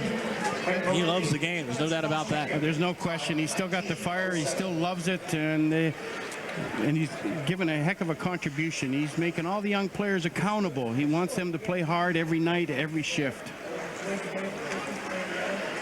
So the teams go 4 aside for the next 146, but we're down to 36 seconds left in this period, so the penalties will carry over. Final 30 seconds as Binghamton leads it by a score of 3-0. Only one goal in the second period. That was by Josh Langfeld on a power play. Phantoms doing a nice job of keeping it in the zone. Here's a rink-wide pass, shot from the point, and holding on for the save is Ray Emery. And now Patrick Sharp getting involved along with Kirby Law, and already you see the arm going up from Gordon Dwyer, so somebody's going to go. Well, he tried to, after he took the shot, there was a shot on net, he went there trying to just slap it loose from Emery. Phantoms haven't had that many great chances or opportunities, but when they have had them, they've had good ones. So that was Sharp, just continued to whack at it, and Law came in to help out. But Emery's had to come up with some point-blank saves. 2 breakaways, a point-blank shot right there. So it looks like Law and Hedlund are going off. Probably roughing, but 14 seconds left. Gives you an opportunity to win that face-off and get it back, get another scoring opportunity. With Peter White out there, that's a good possibility, and John Slaney. You're absolutely right. Each player goes off 2 minutes for roughing, so that will keep them on the bench for all but about 1:50 of the next period. 1:19 to go on the coincidental minors of the players currently in the box, but time will wind out. Here is Paye coming across the line with 2 seconds. They're not going to get the final shot. There's a shot. Well, they did get it. It would have counted if it went in before the buzzer, but saved by Neil Little nonetheless. And the score remains 3-0. The Binghamton Senators over the Philadelphia Phantoms through 2 periods here at the Wachovia Spectrum this afternoon with the AHL on CN8. Stay with us as our intermission activity is forthcoming. Through 2 periods, Binghamton 3, Philadelphia nothing. Right now, over half our suits and sport coats are on sale. Philadelphia ready for the start of the 3rd period. And time now for the Clemens Market fan cam. Get a good look at some faces in the crowd, and we should tell you that the featured vendor of the month, along with the Philadelphia Phantoms, is Hatfield Quality Meats. Hatfield Quality Meats and the Philadelphia Phantoms, 2 hometown favorites. Clemens Family Markets, proud sponsor of the Philadelphia Phantoms. We are ready for the face-off to start the 3rd period as Binghamton leads it 3-0. Patrick Sharp to take the draw against Chris Kelly, who's played a great game, but Sharp wins the draw as Philadelphia has the puck to start the final 20 minutes. Mark Murphy trying to spring Sharp away with a full head of steam. Sharp got there first. Gives for Murphy in a corner, who falls down. Throws it behind the net, and it's going to be picked up here by Julian Beauclair. And now Brookbank goes high off the glass, but cannot get it out of the zone as the Phantoms keep the pressure on. Finally, it comes out. Well, this is an opportunity. You got more ice. You got 4-on-4. There's just 30 seconds left in the penalties. When you got more ice like that, you should be able to get more scoring opportunities. And you want guys out there that are going to hang on to the puck and not just necessarily dump it in. Face-off comes back down in the Binghamton end. Jimmy Vandermeer comes to the bench. Is right now 4-on-4 hockey. Phantoms pretty much going with 3 forwards here, and the puck will come out of the zone. Kurt Fury tries to chase it down along with Deshay. Backhand attempt. Goes in the zone and finally going to be picked up by Peter Schmreck, who will come cross ice. And here is Paye. Paye, drop pass for Langfeld, takes a shot right off the blocker of Neil Little, who didn't flinch, knocked it down, and play continues. Long lead pass for Duchesne. Ticks off his stick. He's going to go in a corner hard with Schmreck. Valley Bancroft will hold from behind the net, start out. Teams are back to 5 aside, full strength. There's a hit along the far boards as Mike Seklinka knocks his man down, and Seklinka takes a pass at the red line and now just rolls it in the far corner.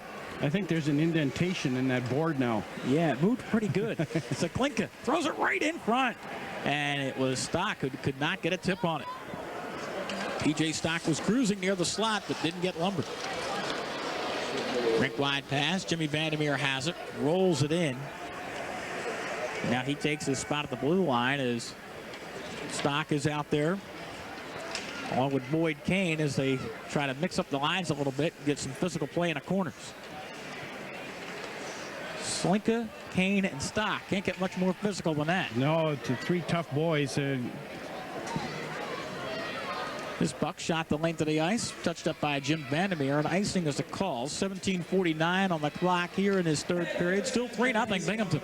Well, Binghamton's content just to do what they're doing there. They're going to keep that puck in front of them. They're going to get it out of their zone. They're going to ice it. They're going to do whatever it takes to preserve that 3-0 lead. Well, the Senators face off on their own end, and a shot right from the point. Peluso got it on net. It was knocked down, and play continues. Emery can't catch up to that one. Peter Vandermeer goes hard in the corner after it. Now behind the net, swept around by Schreck. Ahead it goes to Langfeld, and he will just roll it into the far corner. Neil Little on his backhand gives up here for John Slaney. Slaney thought about reversing his field and did. Comes to the left side of the net. Gives up for Peter Vandermeer. Try to spring Mike Peluso, who is being held by two players. Play continues. Now the rink wide pass here for Chris Kelly. Kelly shoots it in, and Binghamton going to get a line change. And I don't think you're going to see the Senators take too many chances on the road, up by 3. They really aren't, and right now the Phantoms are having a hard time forechecking, getting an attack going where they have constant pressure on Emery and the Binghamton defenseman. Phantoms roll this one in. 16:43 on the clock. Down by 3 is Philadelphia, as it is kept in at the point nicely by Fred Meyer. Now you may see the defenseman kind of moving up a little bit in the play as time winds down. Vandermeer's shot right off the blocker of Emery. Heimovitz hit by Sharp in the corner. Phantom's going to try to freeze it for a face-off, and they get the call. Well, here's a face-off opportunity, but they're doing everything. Emery, he's not going to freeze it that much. He doesn't want any face-offs in his zone. Looking at Patrick Sharp, get an opportunity. It'd be interesting to see what John Stevens was indicating to them in between periods. But I think you're right. I think you're going to see the defensemen come up more in the play to give them an extra scoring opportunity. It'll put more pressure on the one defenseman who has to rotate back, but you may have to take that kind of a chance. Meyer lines up with a drive, and that is knocked down in front, but Meyer's going to get it back. Meyer now throws it to the net. It's loose. Ooh, stuff attempt by Stafford is stoned, and it'll be Ray Emery to hold on. That was a pretty good bounce right in front, and Stafford had a pretty good whack at it. Really did, and that all started with Stafford winning the faceoff against Kelly. Kelly's been strong in the faceoffs tonight. But Emery stood tall right there. There was a couple of good scoring opportunities. The one shot by Meyer, I don't believe he even saw it. But just get it on net. There's Stafford right there. He hugs the post so he can't squeeze it. Face-off controlled once again by Binghamton. They've been coming up clutch in their own end, but the puck is not cleared out. Slaney along the far boards trying to dig it free for Philadelphia and keep it alive. Does momentarily. Now it rolls all the way on the slot. Picked up, and McGrattan, who has one of the 3 goals today, will clear the puck into the Philadelphia end. Kept in by Brookbank. He's knocked down, but sends it in behind the net. Hamel gives chase. So Hamel and McGrattan, who have hooked up for 2 of the 3 goals on this line currently for Binghamton. Well, you never know that Binghamton started the day with just 31 points. Here's an opportunity. Backhand. Emery got the big pad down. Circle back in front. Shot. Save. Rebound. Still loose as Murphy had a couple whacks in the slot. And now the puck's still loose. It comes right back in front. And the defense able to get all over it and not out. Nice play by Jim Vandermeer keeping in. Phantoms now starting to turn up the heat a little bit, Orest. Wow, this is the best attack they've really had the whole game. They had 2, 3, 4 shots. Murphy himself had 3 shots. They just kept skating and got some opportunities on Emery. They can't get anything past them. But they did force the Senators to ice the puck, and now we talk about winning faceoffs. These are the critical draws when you're back down near Ray Emery, and you need to try to win a draw and get something started. But look at the traffic in front of the net. A lot of traffic right there. But Murphy just stayed with it, kept bringing it back out, kept coming back to him. hung in there and managed to get some shots on net. P.J. Stock on a face-off for Philadelphia, but another draw is won by Chris Kelly. He may be one of the top stars of the game today. And Kelly now on a 2-on-2 breakout. Has it on the forehand, trying to thread the needle, and Stock comes back and intercepts that and gets it out of the zone. Super back checking there by Stock. He came back a long ways to break up that play. Otherwise, that was a good scoring opportunity for Binghamton. Well, P.J. Stock doing a good job. Of course, he had that NHL career with the Rangers, Montreal, Philadelphia, and Boston. 234 NHL games with 4 different teams to be exact. Not a big player, but a hard-nosed player. He comes to play hard at all times. You know, that's the key, really, to making the jump to the next level. The guys who can give that sustained effort night in and night out. Sometimes the skill level's about the same. You just need the guys who are going to be that dedicated and have that kind of commitment and drive.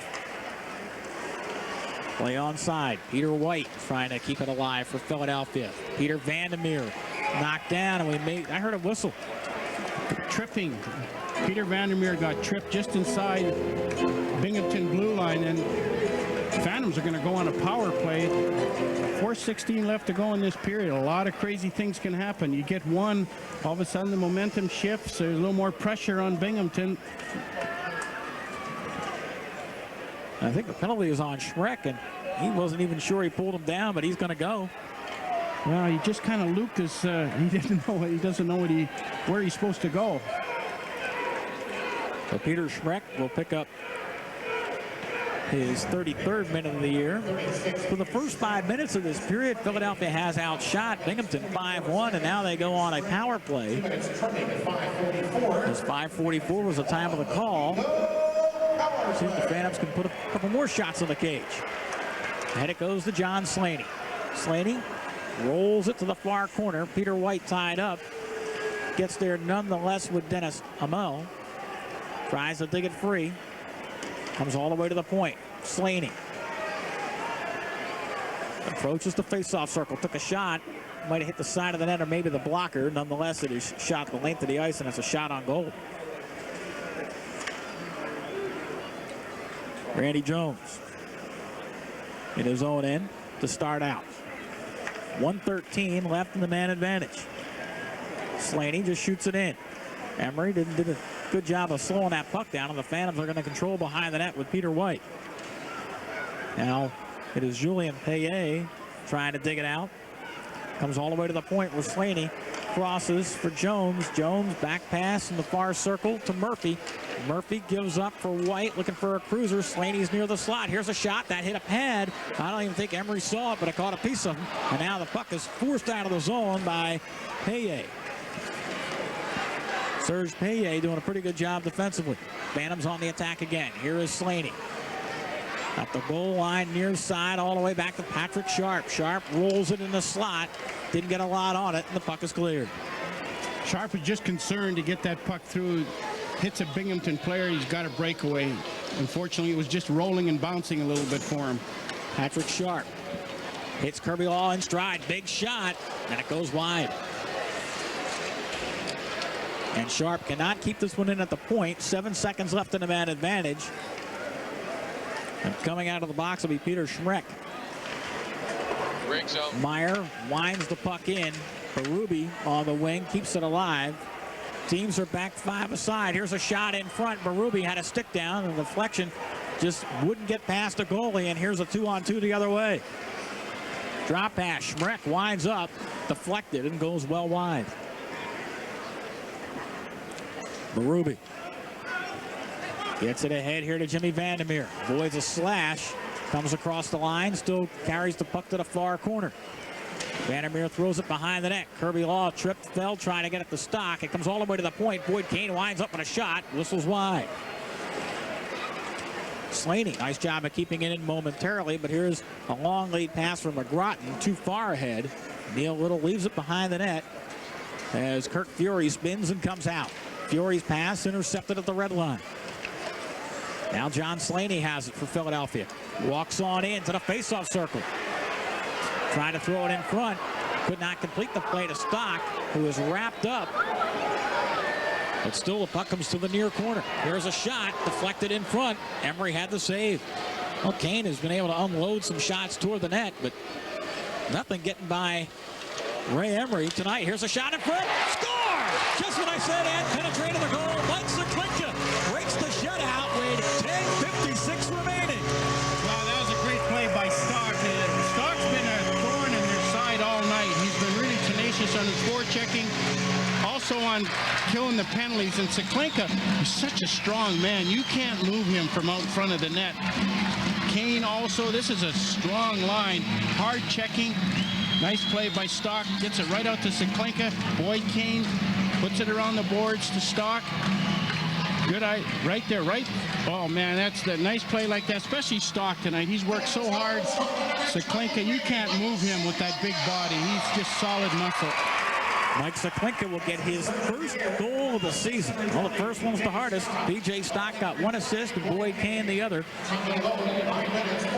5:04 the time of the goal, and the Phantoms are on the scoreboard, down by 2 with 10:38 to play. Still plenty of time left in this one. Let's see if that goal gives Philadelphia some new life. I think what happens now, Binghamton might have been caught sitting on their heels a little bit. Well, they were kind of backing up with that 3-goal lead. They still are up by 2, however, but Philadelphia now has the pressure on and a little more spring in their step. It's behind the net where Freddie Meyer tries to dig it out. Finally, Serge Paye gets it ahead, and here's Langfeld in a 2-on-1 developing. Nice pass, shot, score! Langfeld threads the needle, and Alexander Giroux has the goal for Giroux, his 6th goal of the season, and they get it back quickly. It's now 4-1 Binghamton. That was just a typical 2-on-1.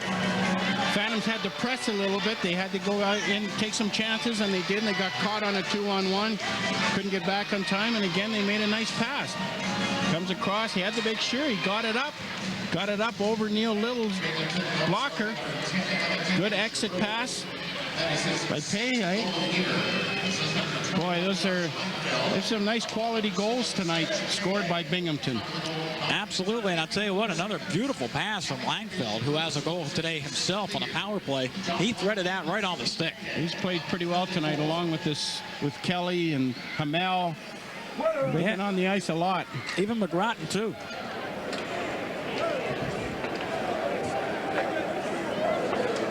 Now the Phantoms right now are trying to get this, but there's some hold. I could see the sweater being tugged from here. But you keep moving, you keep those legs moving at all times. Well, Philadelphia had cut it to 2. And that could have been the goal that really solidified things. 4-1 on the goal from Alex Giroux. Binghamton now can afford maybe to sit back a little bit in the final 9-10, though.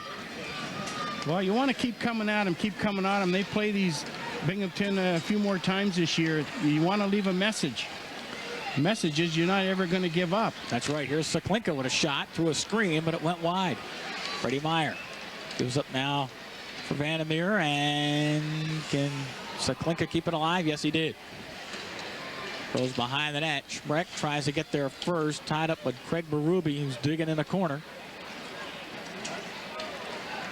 Still, Binghamton comes up as Schubert got the puck. He was hit when he let it go, but he got the pass to center ice regardless. 8:30, still 4-1 Binghamton. Phantoms look to come out of their own end. Murphy along the near wall, backhands it ahead. Berube gets it back to Murphy. But notice 4 white shirts around 2 black jerseys. I'd call that a defensive shell. They really have. They're not going to take any chance. They realize that they don't really need any more. But on the other hand, you don't want to sit on it either, because that's when you usually get in a little bit of trouble. Going to get a high stick penalty here from Boyd Kane. No, just it was knocked down with a high stick, and since Philadelphia has it, play continues. Here is Slaney across the line, tries to set up Kane, threw it right in the slot, but Murphy was behind the play and never got to the puck. This is when you want to send everything at the net as much as you can. Philadelphia will touch up for the icing. 4-1, Senators lead the Phantoms with 7:45 to go in the third period with the AHL on CNA. For For the last 100 years, Ford has reshaped an industry. This year, we introduced you to the only truck that's earned the right to be the next F-150. And now Motor Trend magazine hails this F-150 with its highest accolade, 2004 Motor Trend Truck of the Year, proving once and for all, leadership is in our mettle. And now for a very limited time, you can get up to $1,500 cash bonus on the truck that's revolutionized an industry, the next F-150. Look again at your Quality Plus Ford dealer. Is $24.99. It's been marked down from $25.99. It's really a bargain if you call today. These stones are commonly found in Brazil and Australia. At Wachovia, we learn from the world around us Turquoising. and realize that nothing in life can be too convenient. Wachovia convenience, so you can bank any way, any place, anytime.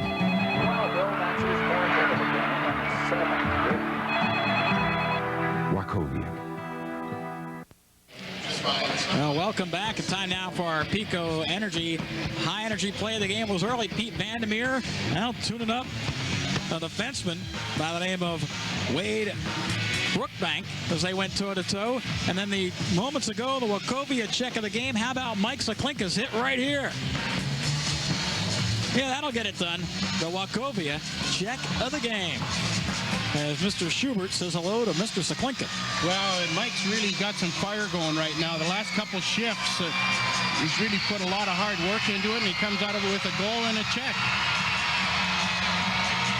Saklinka the lone goal, and now you got Slaney out there with White to take the face-off along with Pete Vandermeer. Boyd Kane. No, that is Slaney. Beg your pardon. I was looking for another muscle man out there, but they're going to go with Vandermeer and Slaney out top, along with Jim Vandermeer. So two Vandermeers on the ice at the same time right now for Philadelphia. Slaney going to have to retreat, get the puck to Jim Vandermeer with 7:30 on the clock. Philadelphia down by a score of 4-1, but here come the Phantoms, and the referee in the way of John Slaney to kind of run traffic. I didn't see an interference call.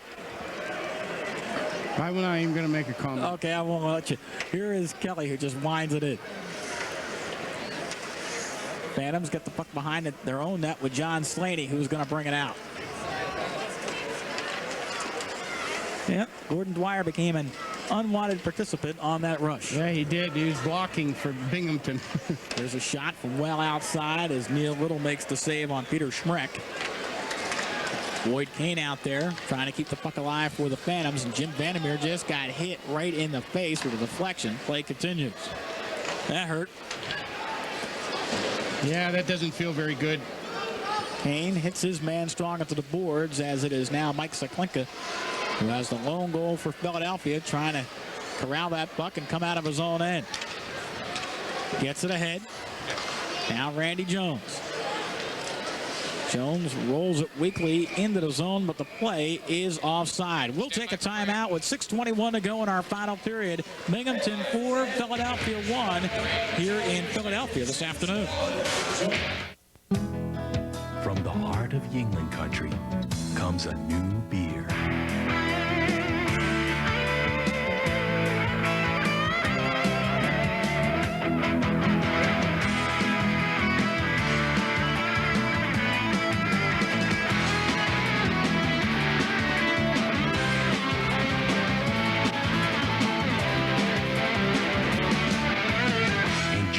Light lager tonight. I'm a little nervous about meeting your family. Did you just eat that entire box of cookies? It's okay. We had Subway last night. Subway's low-fat sandwiches. A variety of delicious subs. So you can feel good about being good and okay about being bad. You're gonna get your grandpa, huh?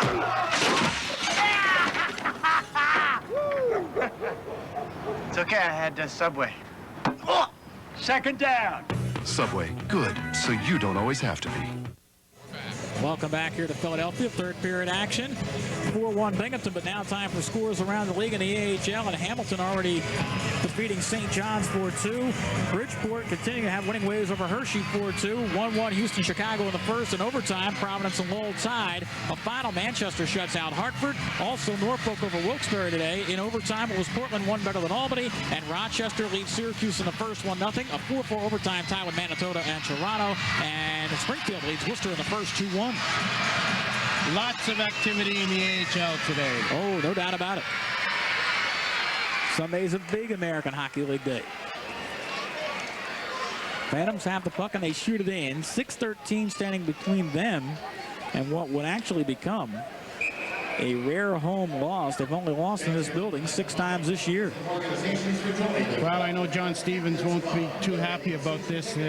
But one thing this week, they got 3-4 days of practice. They just haven't had a lot of chance to practice. And there's certain things, especially when you got players moving in and out of the lineup all the time. Guys got the flu, guys coming back from injury. I know John Slaney will be looking forward to some practices, getting thrown back in there maybe a little earlier than he wanted. Because the guys want to get on the ice. You want to get that repetition.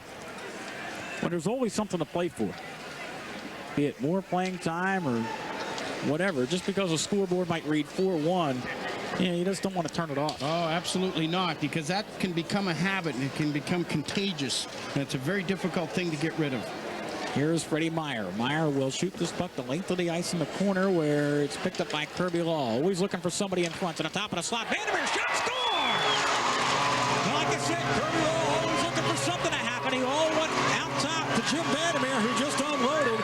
It may have been tipped, but if it holds up for Jim Vandermeer, that'll be his first goal of the year for the Phantoms. Well, I'm not sure who it was, but one of the Phantoms went crashing to the net. Went right to the net. It might have been Berube, which really created a lot of traffic for Emery in front, and Vandermeer just pounded that, which opened up, by going to the net, it opened up the space. Oh, now they're saying it's no goal. And they waved it off, and that may be because you had a player in the crease. You had, what was that, Berube? It looked like Berube in the crease. Nice play by Law. That's why, and now I know why Kirby threw his hands up. And there you go. No goal.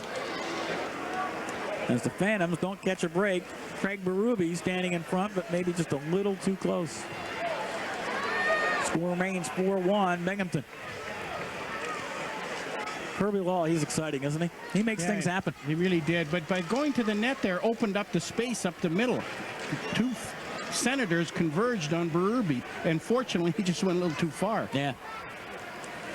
Regardless, 4-1 with 4:50 to go in this game, as the Senators looking to pick up their 6th road win of the season.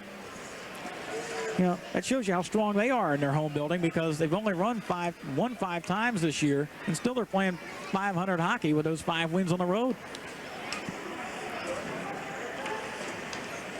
Brookbank wants to get it forward and does. 4:25, and shifts are coming quickly now for the Binghamton Senators. Here's Peluso's shot. Deflected, goes right behind the net. Emery has played well today. Shoots the puck along the far boards. The Phantoms intercept. Peluso has Pete Vandermeer in front. Can't center a pass. Now Peter Vandermeer holds on to it. Tries to throw it in front. It was deflected and tipped up over the net. Peter White keeps it in front. Here's a turnaround. Peluso knocked into the goalie, and play continues. No, they're finally going to blow the whistle. They blow the whistle to take a timeout. We'll take one as well. 3:50 to go here in the third period. 4-1. Binghamton leads Philadelphia on CNA.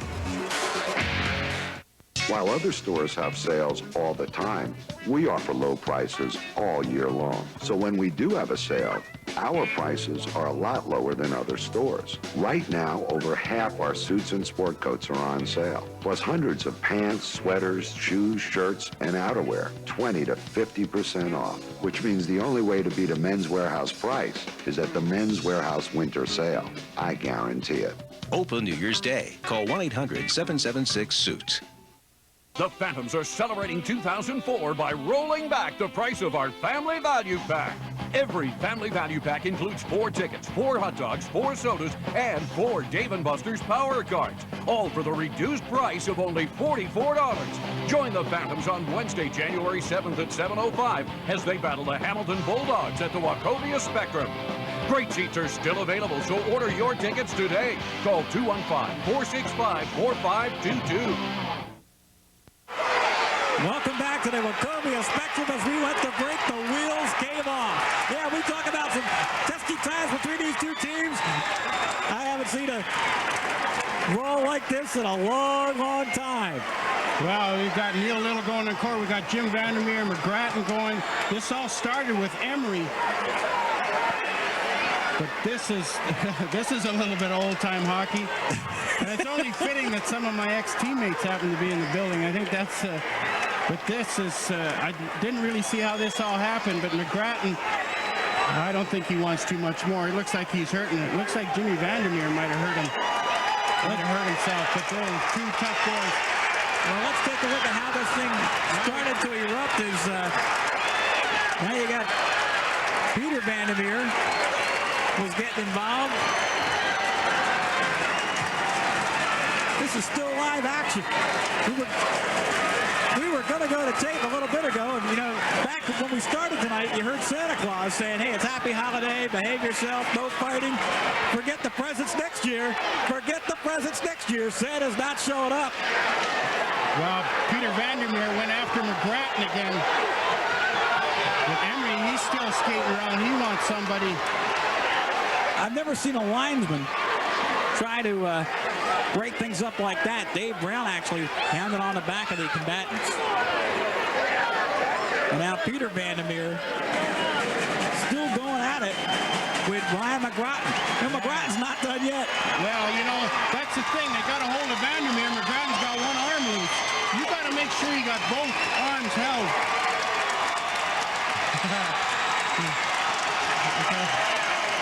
Yeah, wow, this is definitely sending a message. Yeah, it's pretty strong, loud and clear. Now there's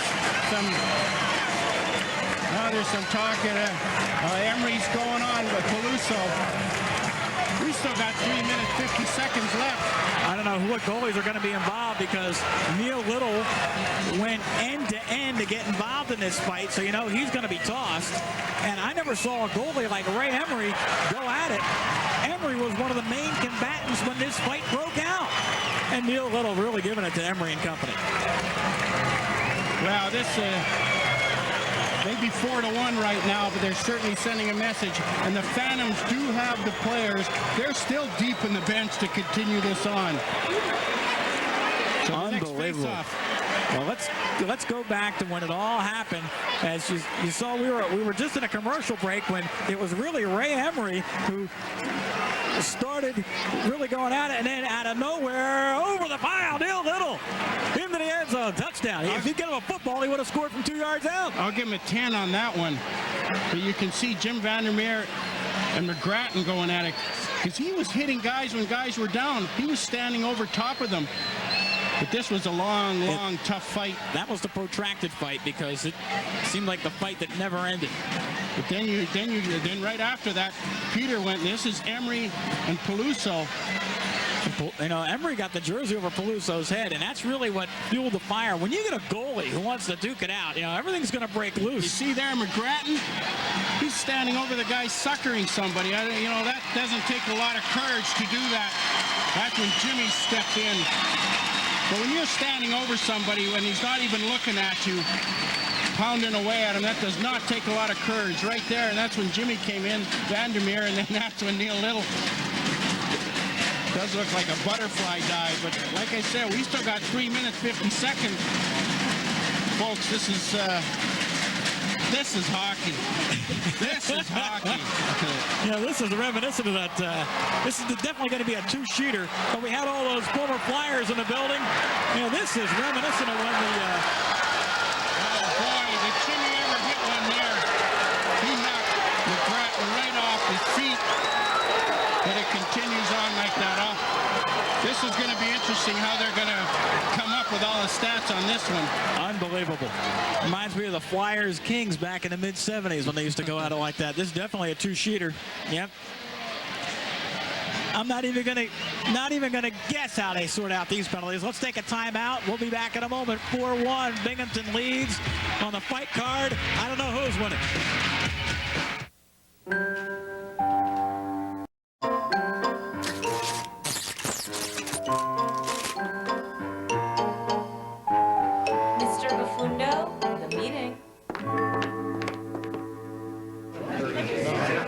Ladies and gentlemen, Ed, our company's new president.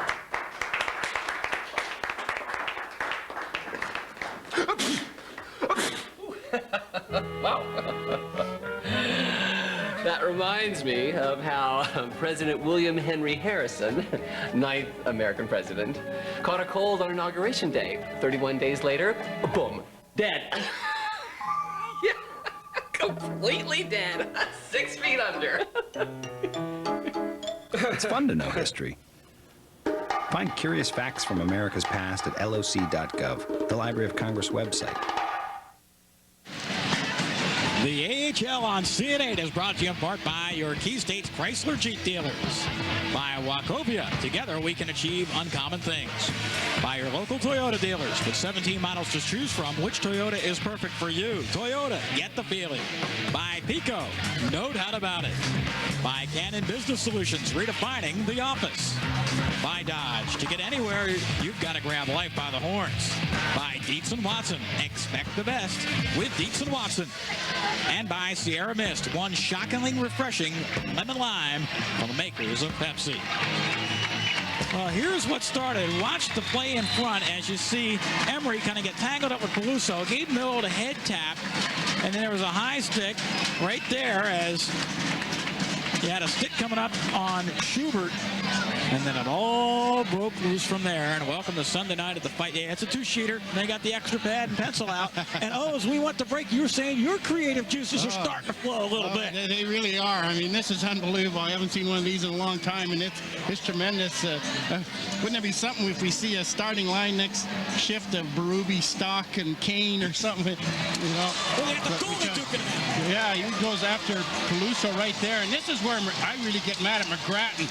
From behind, punching at Vandermeer. I mean, that takes no guts at all. But boy, does Jimmy ever cold cock him.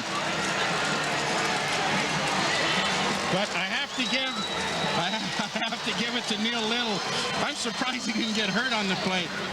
And how about Pete Vandermeer? They love to see Pete Vandermeer. And as we heard from Peter earlier tonight, he said anytime you're dishing it out, you got to have a lot of fun doing it. And he had a lot of fun out there tonight, no doubt about it. That's part of his game. That's why he's here. He protects his teammates, and that's what he was doing.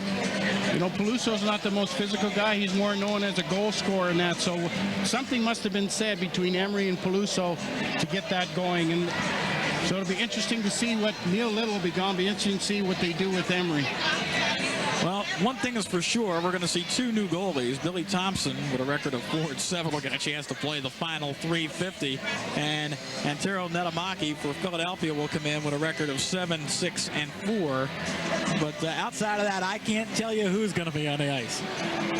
No, it's going to be difficult, and they're still talking about it. The thing they don't have is, possibly they may not have, is how that all started with Emery and Peluso, with Emery just kind of standing over him and belting him. Now, every good mom has to talk to the kids and say, all right, listen, I know it goes on at home like that, but you can't take what you learned at the rink today home with you. You can't do it. You understand that? Yeah, but Mom, if she's got the jersey, it's going over her head. No, that's the way it's going to be. You got to work things out. The biggest complaint we always used to have was they'd always take one of our players off, which meant there was still odd man advantage out there. They escorted Neil Little off the ice, but yet Emery was still floating around. If you're going to escort one off, you got to escort two off at the same time. That's what happened to the Phantoms right there. Looking at John Stevens.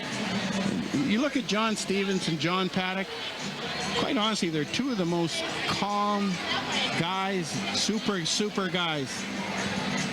Well, I'll tell you what, we've seen some pretty good hockey today, and if you're looking for more great hockey, our next telecast coming up on January 24, 7 p.m. It'll be the Manchester Monarchs taking on the Hartford Wolfpack. That is an Atlantic Division game that has a lot of first-place implications, and also some great college basketball action coming your way. 10th-ranked St. Joe's, the Hawks, at Delaware Tuesday at 8 p.m. right here on CN8. And the Hawks in the top 10. A lot of people thought they belonged there all season long. Well, the fans notice, there's not a lot of action going on, but the fans aren't leaving their seats. I happen to see a few leave. Boy, they're going to really regret it. They're going to wonder what's going on, looking at John Paddock. But no, they're getting into it. And if you had dinner reservations at 8 o'clock, I think you're going to be a little bit late. Just a tad. Now, these two don't mind. I mean, this is a nice day out. A chance to spend a little more quality time together. And maybe even a little more quality time together as they sort out the penalties. Hey, we had a lot of the former Flyers up here. Reggie Leach, Joe Watson. Those guys could throw it down with the best of them when they had to. And guys like yourself. Well, when you had to, you would do whatever it took for your teammates. You just never let anybody get the better of your teammates, especially at home. But now it looks like the referees are coming out. It'll be interesting. It'll take them 10 minutes to announce it. Well, Gordon Dwyer is going to talk to both benches.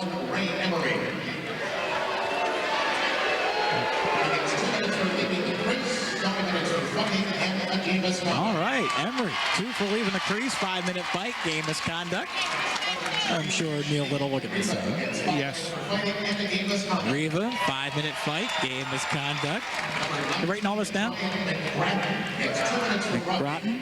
He gets 2 5-minute fighting majors. 2 5-minute fighting majors and a game misconduct for McGrattan, plus the 2-minute penalty. He earned it. Yes. Neil Little, number 31, 2 minutes for leaving the crease. Little, 2 minutes for leaving the crease in the game misconduct. Okay. Number 17, Mike Peluso. Mike Peluso, 5 for fight. That's all. 18, Peter Vandermeer, 2 minutes for instigation, 5 minutes for fighting. Well, another look from another angle. Oh, Pete Vandermeer gets a double game misconduct. Unbelievable. I want to know how there could be a 2-minute instigation. But you see Neil Little come flying over that. I mean, I wonder if he was ever a gymnast. But that was the fight there with Jimmy Vandermeer and McGrattan. Well, I'll tell you, one thing's obvious. If there's any injuries to the Philadelphia Eagles in a goal line situation, they could call Neil Little. Keith Jones doesn't get enough airtime, and he's going to get some airtime right here. I'll tell you what. Keith Jones is a public address announcer, and he is reading and reading and reading. I would say right now, referee Dwyer, he's probably telling the coaches, warning them about maybe future altercations coming up in this game. So it'll be interesting to see the starting shifts. Nice job. Keith Jones, he's worn out. All right, here, let's set up the play. 4th and 1. Eagles on the goal line. And the Eagles need to get the ball to the end zone. Here's the handoff. Neil Little up and over for the touchdown. I'll tell you what, those pads, he's got a lot of equipment there. He looked like one of the flying Walindas. I'll tell you, I have seen it. I wouldn't say seen it all. I've seen a whole heck of a lot. Yeah, Herschel Walker used to fly over to the end zone like that. You know, you look at this, you look at the referees, I'm sure this is going to get reported to the league, what's going on. But you look at the 2 new goalies now that have to come in.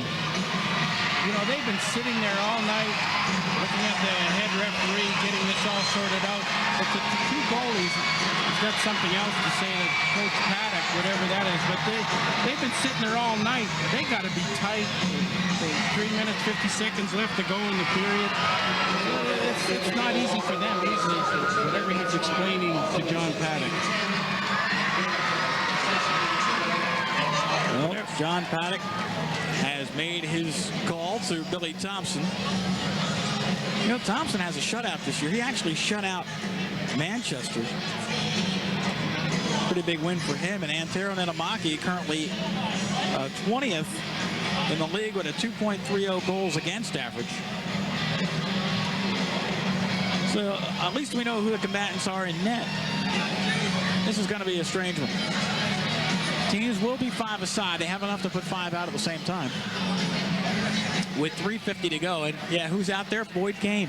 He's a goer with Stock and Saklinka. I don't think we're done yet. Possibly not. It looks like they got Kelly, Langfeld, Hamel. They don't want any more of this. I don't think so. No. Don't start something you can't finish. And look out, here we go again. I didn't think we were done. As they took a poke at Billy Thompson. Stock's going at it. You know, I kind of get that feeling when I saw that line come out. You had 3 goers, and Saklinka's ready to, tune up his guy too right here. Well, right now.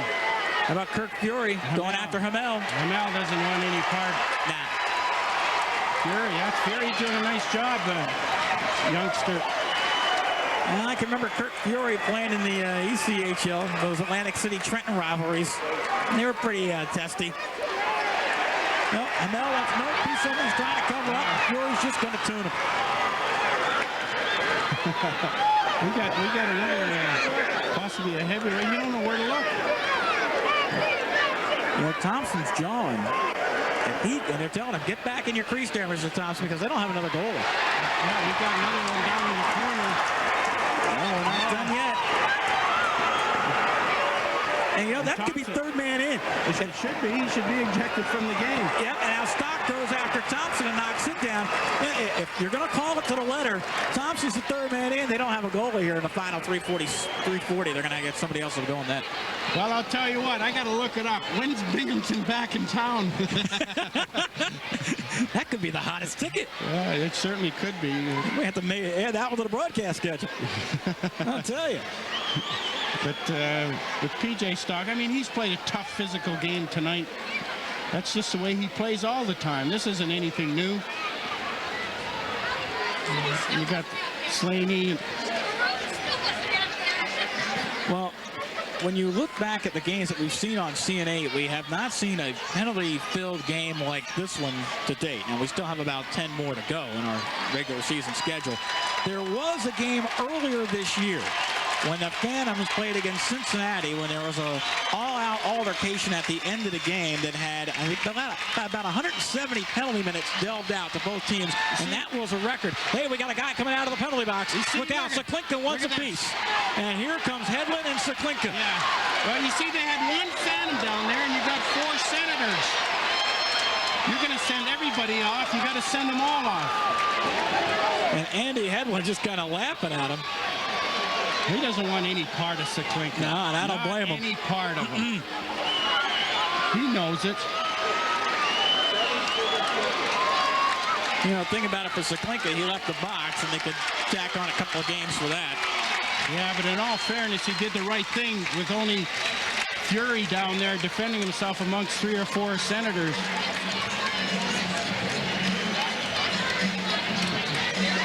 Well, unbelievable. Well, we still haven't seen Berube. Here you go. Well, look at the ice that is littered with equipment. And I'm surprised if Billy Thompson stays around. Yeah, that'll be interesting what they call there. Well, Jim Frawley getting a little airtime. The equipment manager of the Binghamton Senators is out there, pick up stuff. Let's take another timeout because you never know what's coming around. Sunday at the Fights. Not the AHL on CN8. It's still 4-1. Don't go away.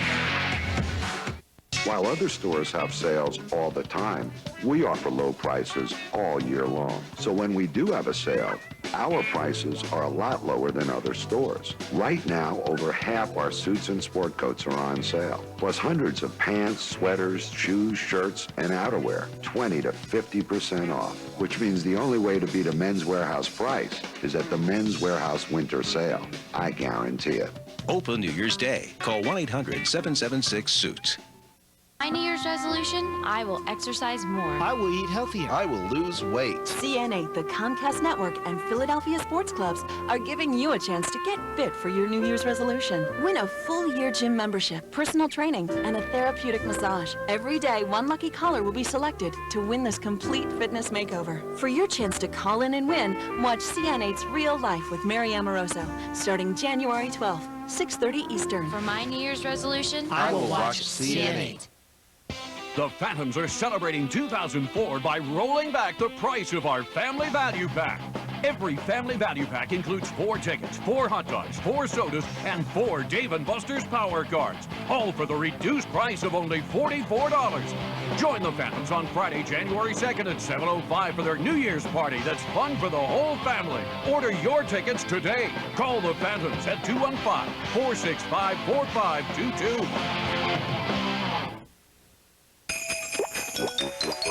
Santa doesn't do it alone. Why should you?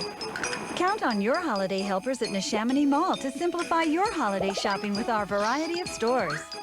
One-stop shopping convenience and extended holiday hours mean you can eat, shop, and still be merry, no matter how long your gift list is.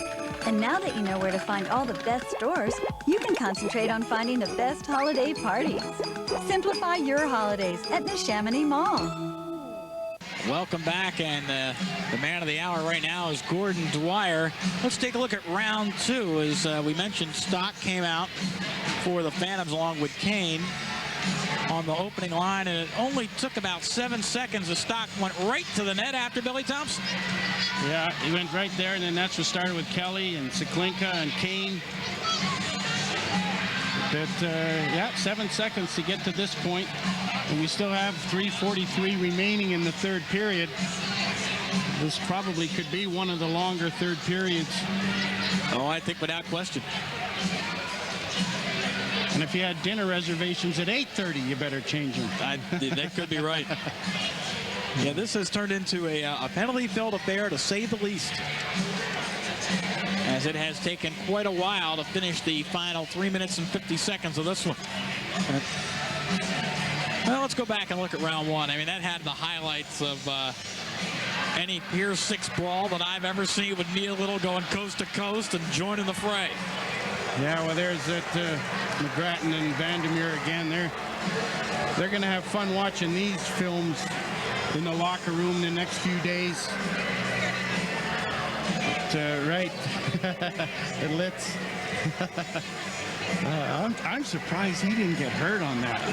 Oh boy, what a left there by Jim Vandermeer, knocking a big 6'4" McGrattan to the ice. Yeah, Mr. McGrattan got hammered. The big thing about those kind of things was when you're on the bottom in that, and you got skates that are razor blade sharp going around your face, that's your biggest concern. If you're laying down there, your hands are free, you get a cut.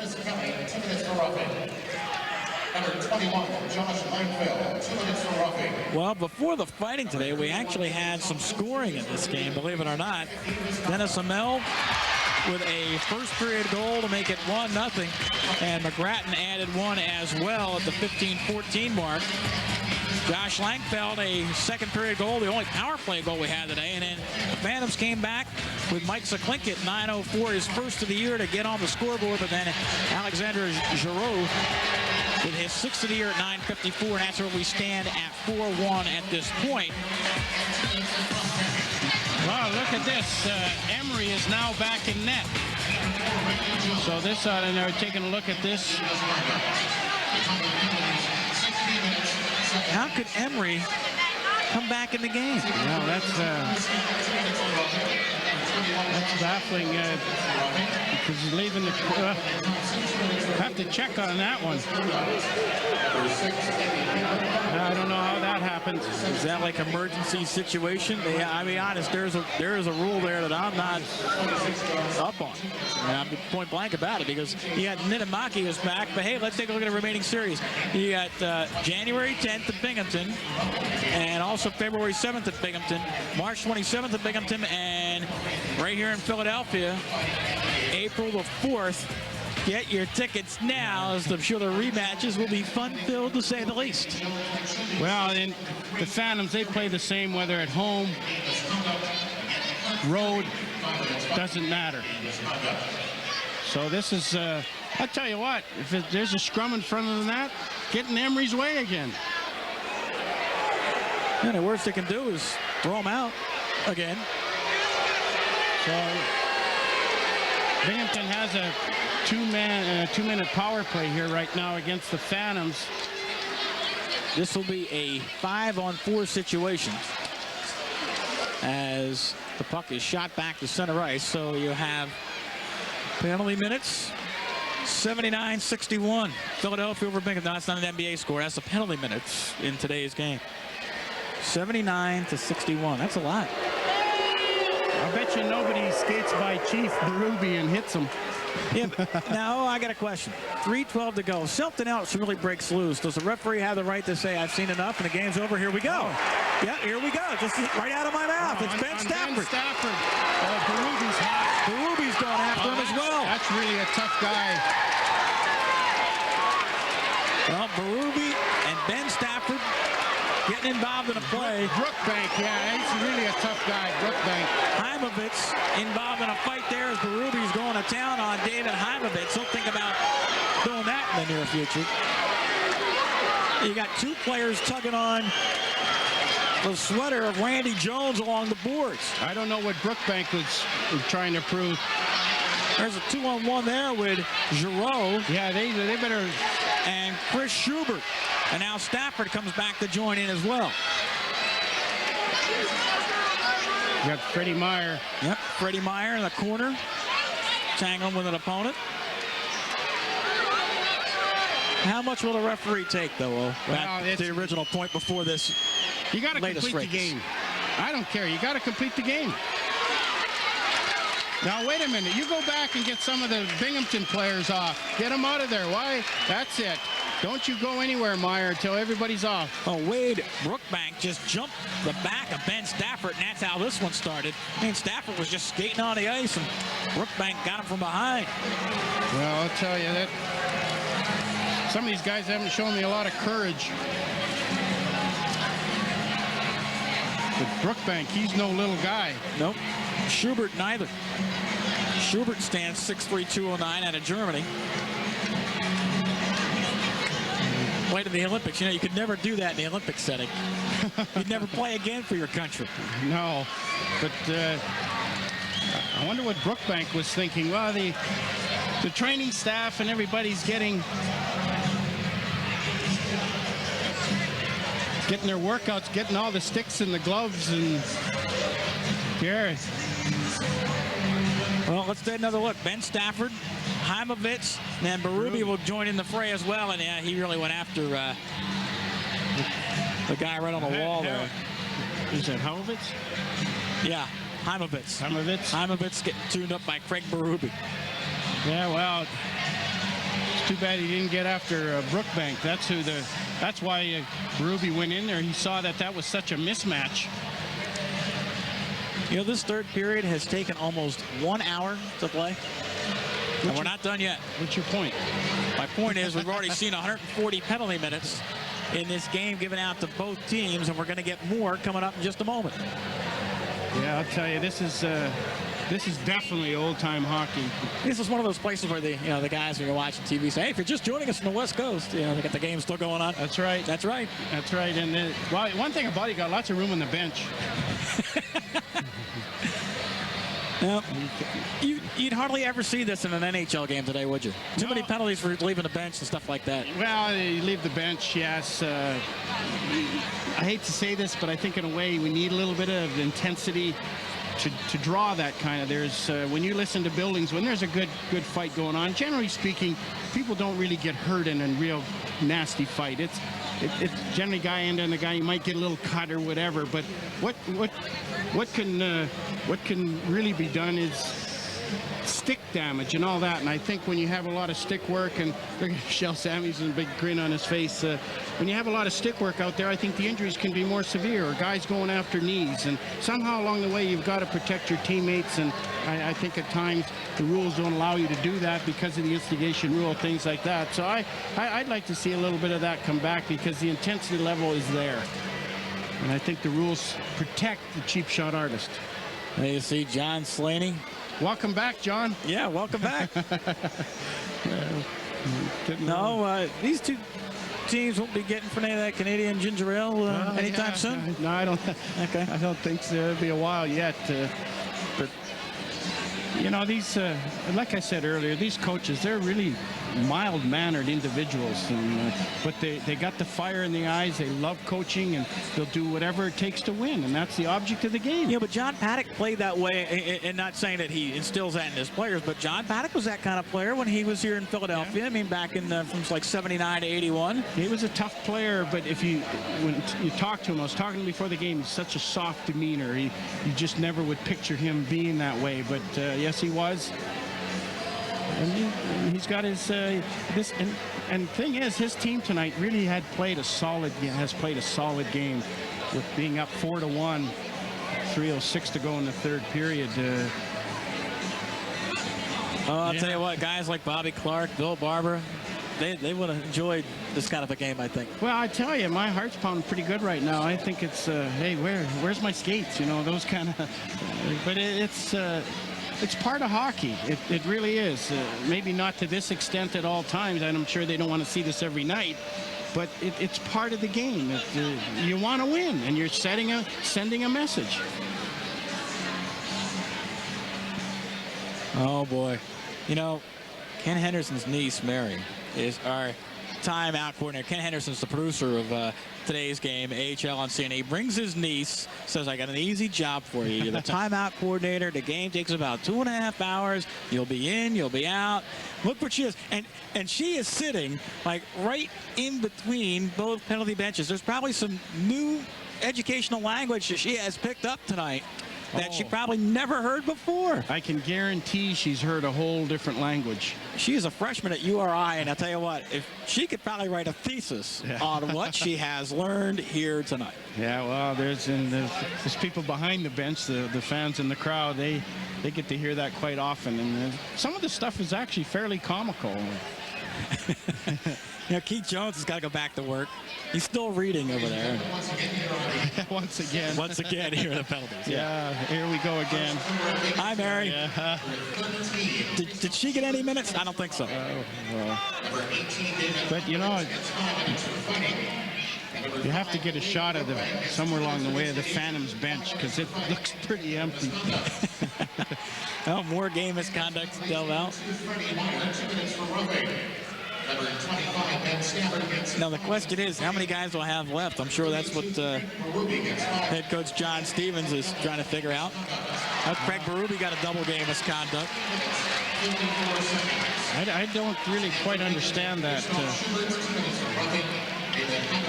You know, third man in came to the aid of Ben Stafford. Brooke Buck got a game misconduct. Stafford got 5 for fighting.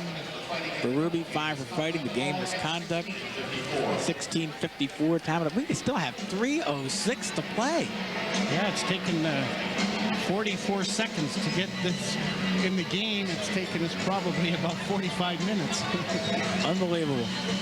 Well, game summary, and I'm not going to put the penalties in there, but take a look. Well, I guess we will. Hey, take a look. It was 2-1 Binghamton after the first period, and then Flight Club came out 1 hour to play this third period.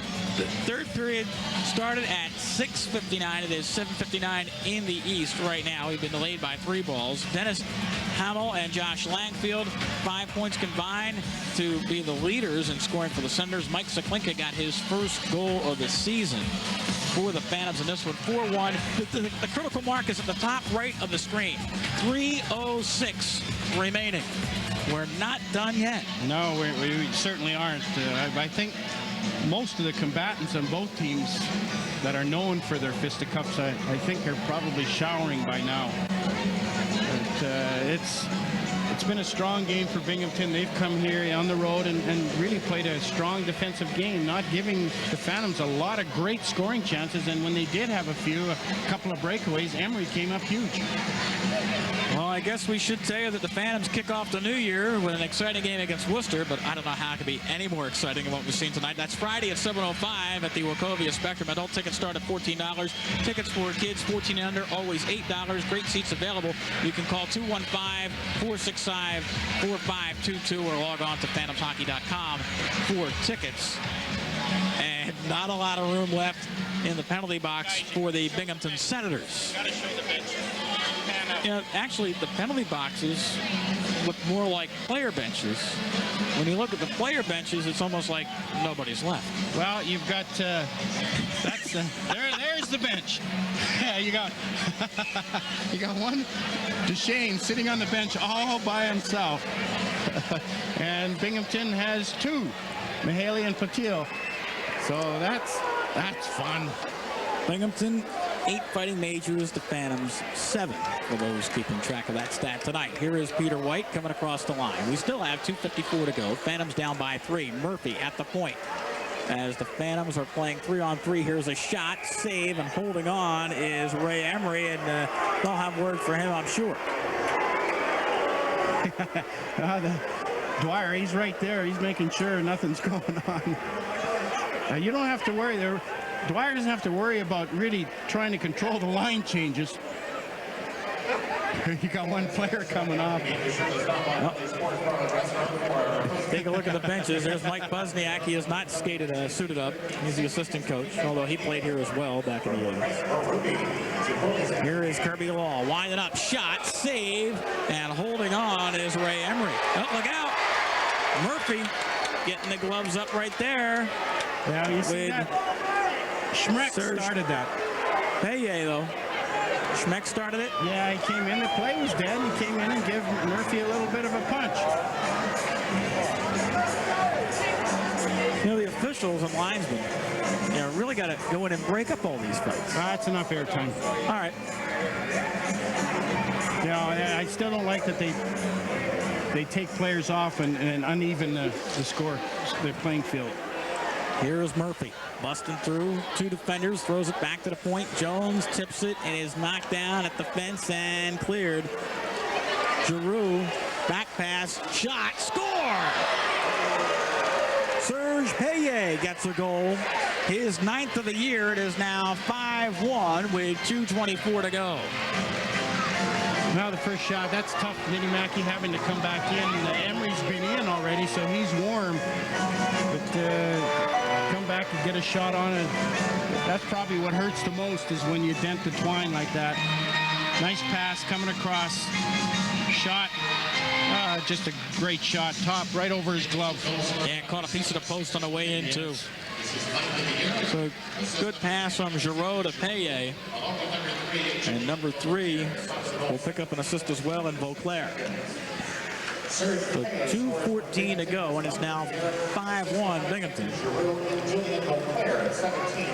17:36, the time of that goal. See, how you do the line changes now is whoever came on last gets to come off first. There you go. Kirby Law takes a shot, gives it back to the point. Jones goes up to Shane, throws it to the near corner, or Kirby Law has it. Teams playing 4-on-4, I beg your pardon. For 1:41. Here's a stuffer in front. Puck is loose. Phantoms could not control it, and it's going to be cleared right here. And into the Philadelphia end, Paye got the last goal. Circles, looks for a trailer at the point, and that play broken up. The Phantoms have 18 seconds right now on a power play. This finds out who's in shape. There you go. Because there's nobody to take your spot. Jones will shoot it in. Vauclair gets there first, winds it around. This is like good old-fashioned pond hockey where there's no reserves. 3-on-3, get out there and play. Last minute of play in the game, and the Senators lead it by a score of 5-1. Here's a giveaway. Paye has Watson in front. Nitamaki sticks it aside. Comes out to the point. It's knocked down by Cloutier. And there's another hit. Fans like it. And the clock is stopped at 39.9. Go figure. Here comes a break. Shot, save by Emery. Off the stick of Patrick Sharp. 20 seconds remaining. And the puck will be shot the length of the ice. Touched up by Nitamaki with 15 seconds remaining. This should just about do it, I think. Oh, look at it. 10 seconds ago, we're going to get a fight to end the game. About 8 seconds ago, it is Murphy going after Jan Cloutier. And again, Cloutier hit him from behind. He cross-checked him from behind. And now Kirby Law getting involved in another fracas as well. But Cloutier going at it right here. Kirby Law he's tough. He's got Watson. There's Cloutier still duking it out. And took a lot of courage again to hit from behind. Watson and Kirby Law on the boards.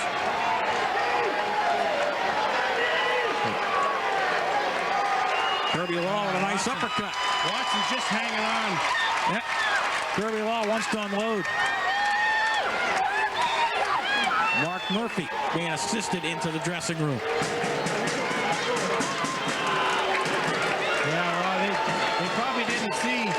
Patil hitting Murphy from behind again. But boy, I tell you what, I never knew so many guys on this team could throw them and not be afraid to. That's team unity. You know, games like this can really bring a team together. They're a together team now, but this really does a lot to help bring that unity.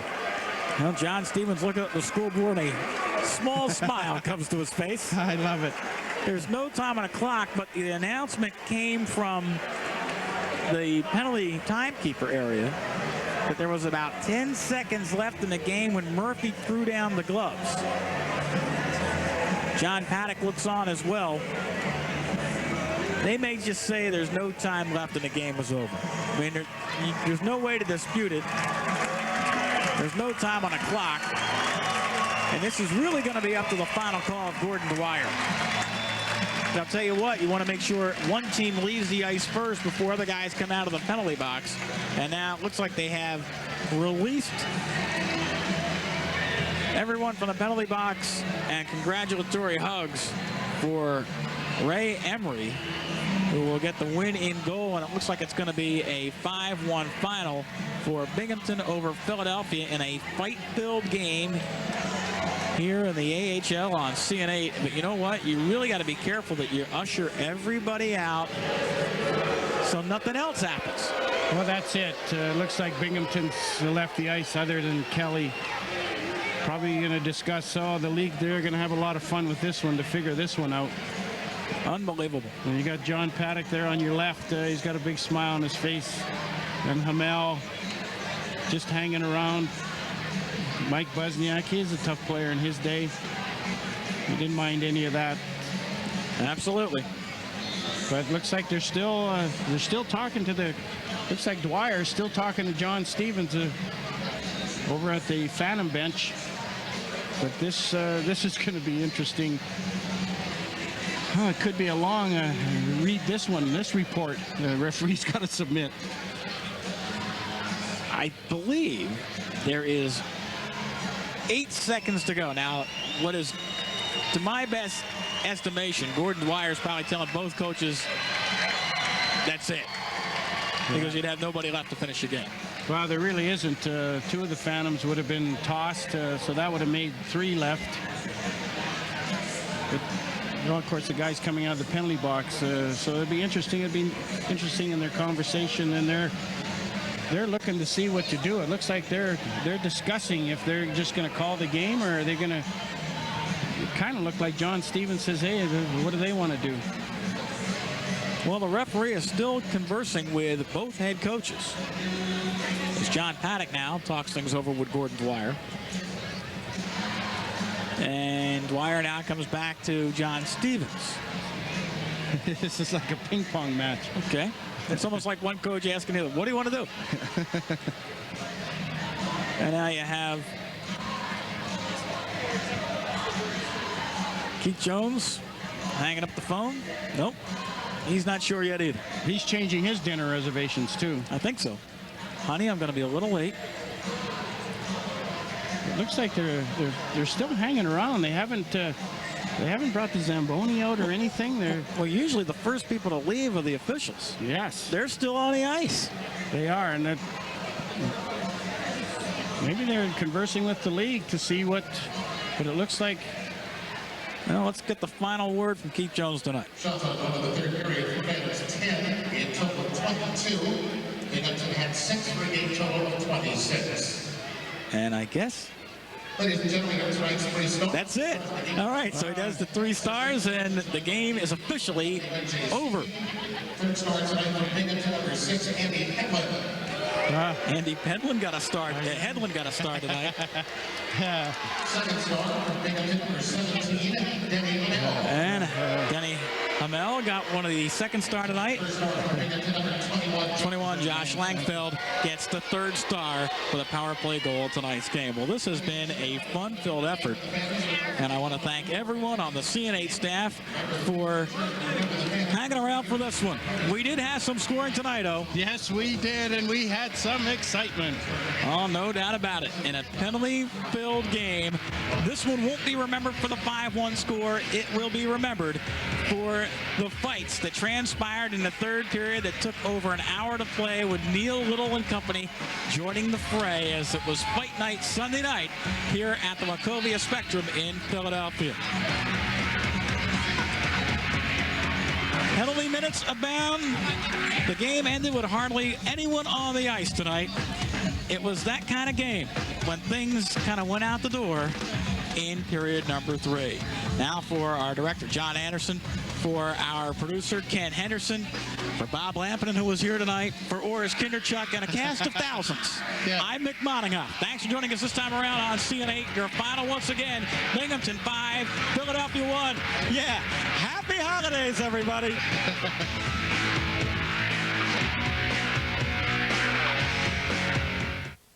We now join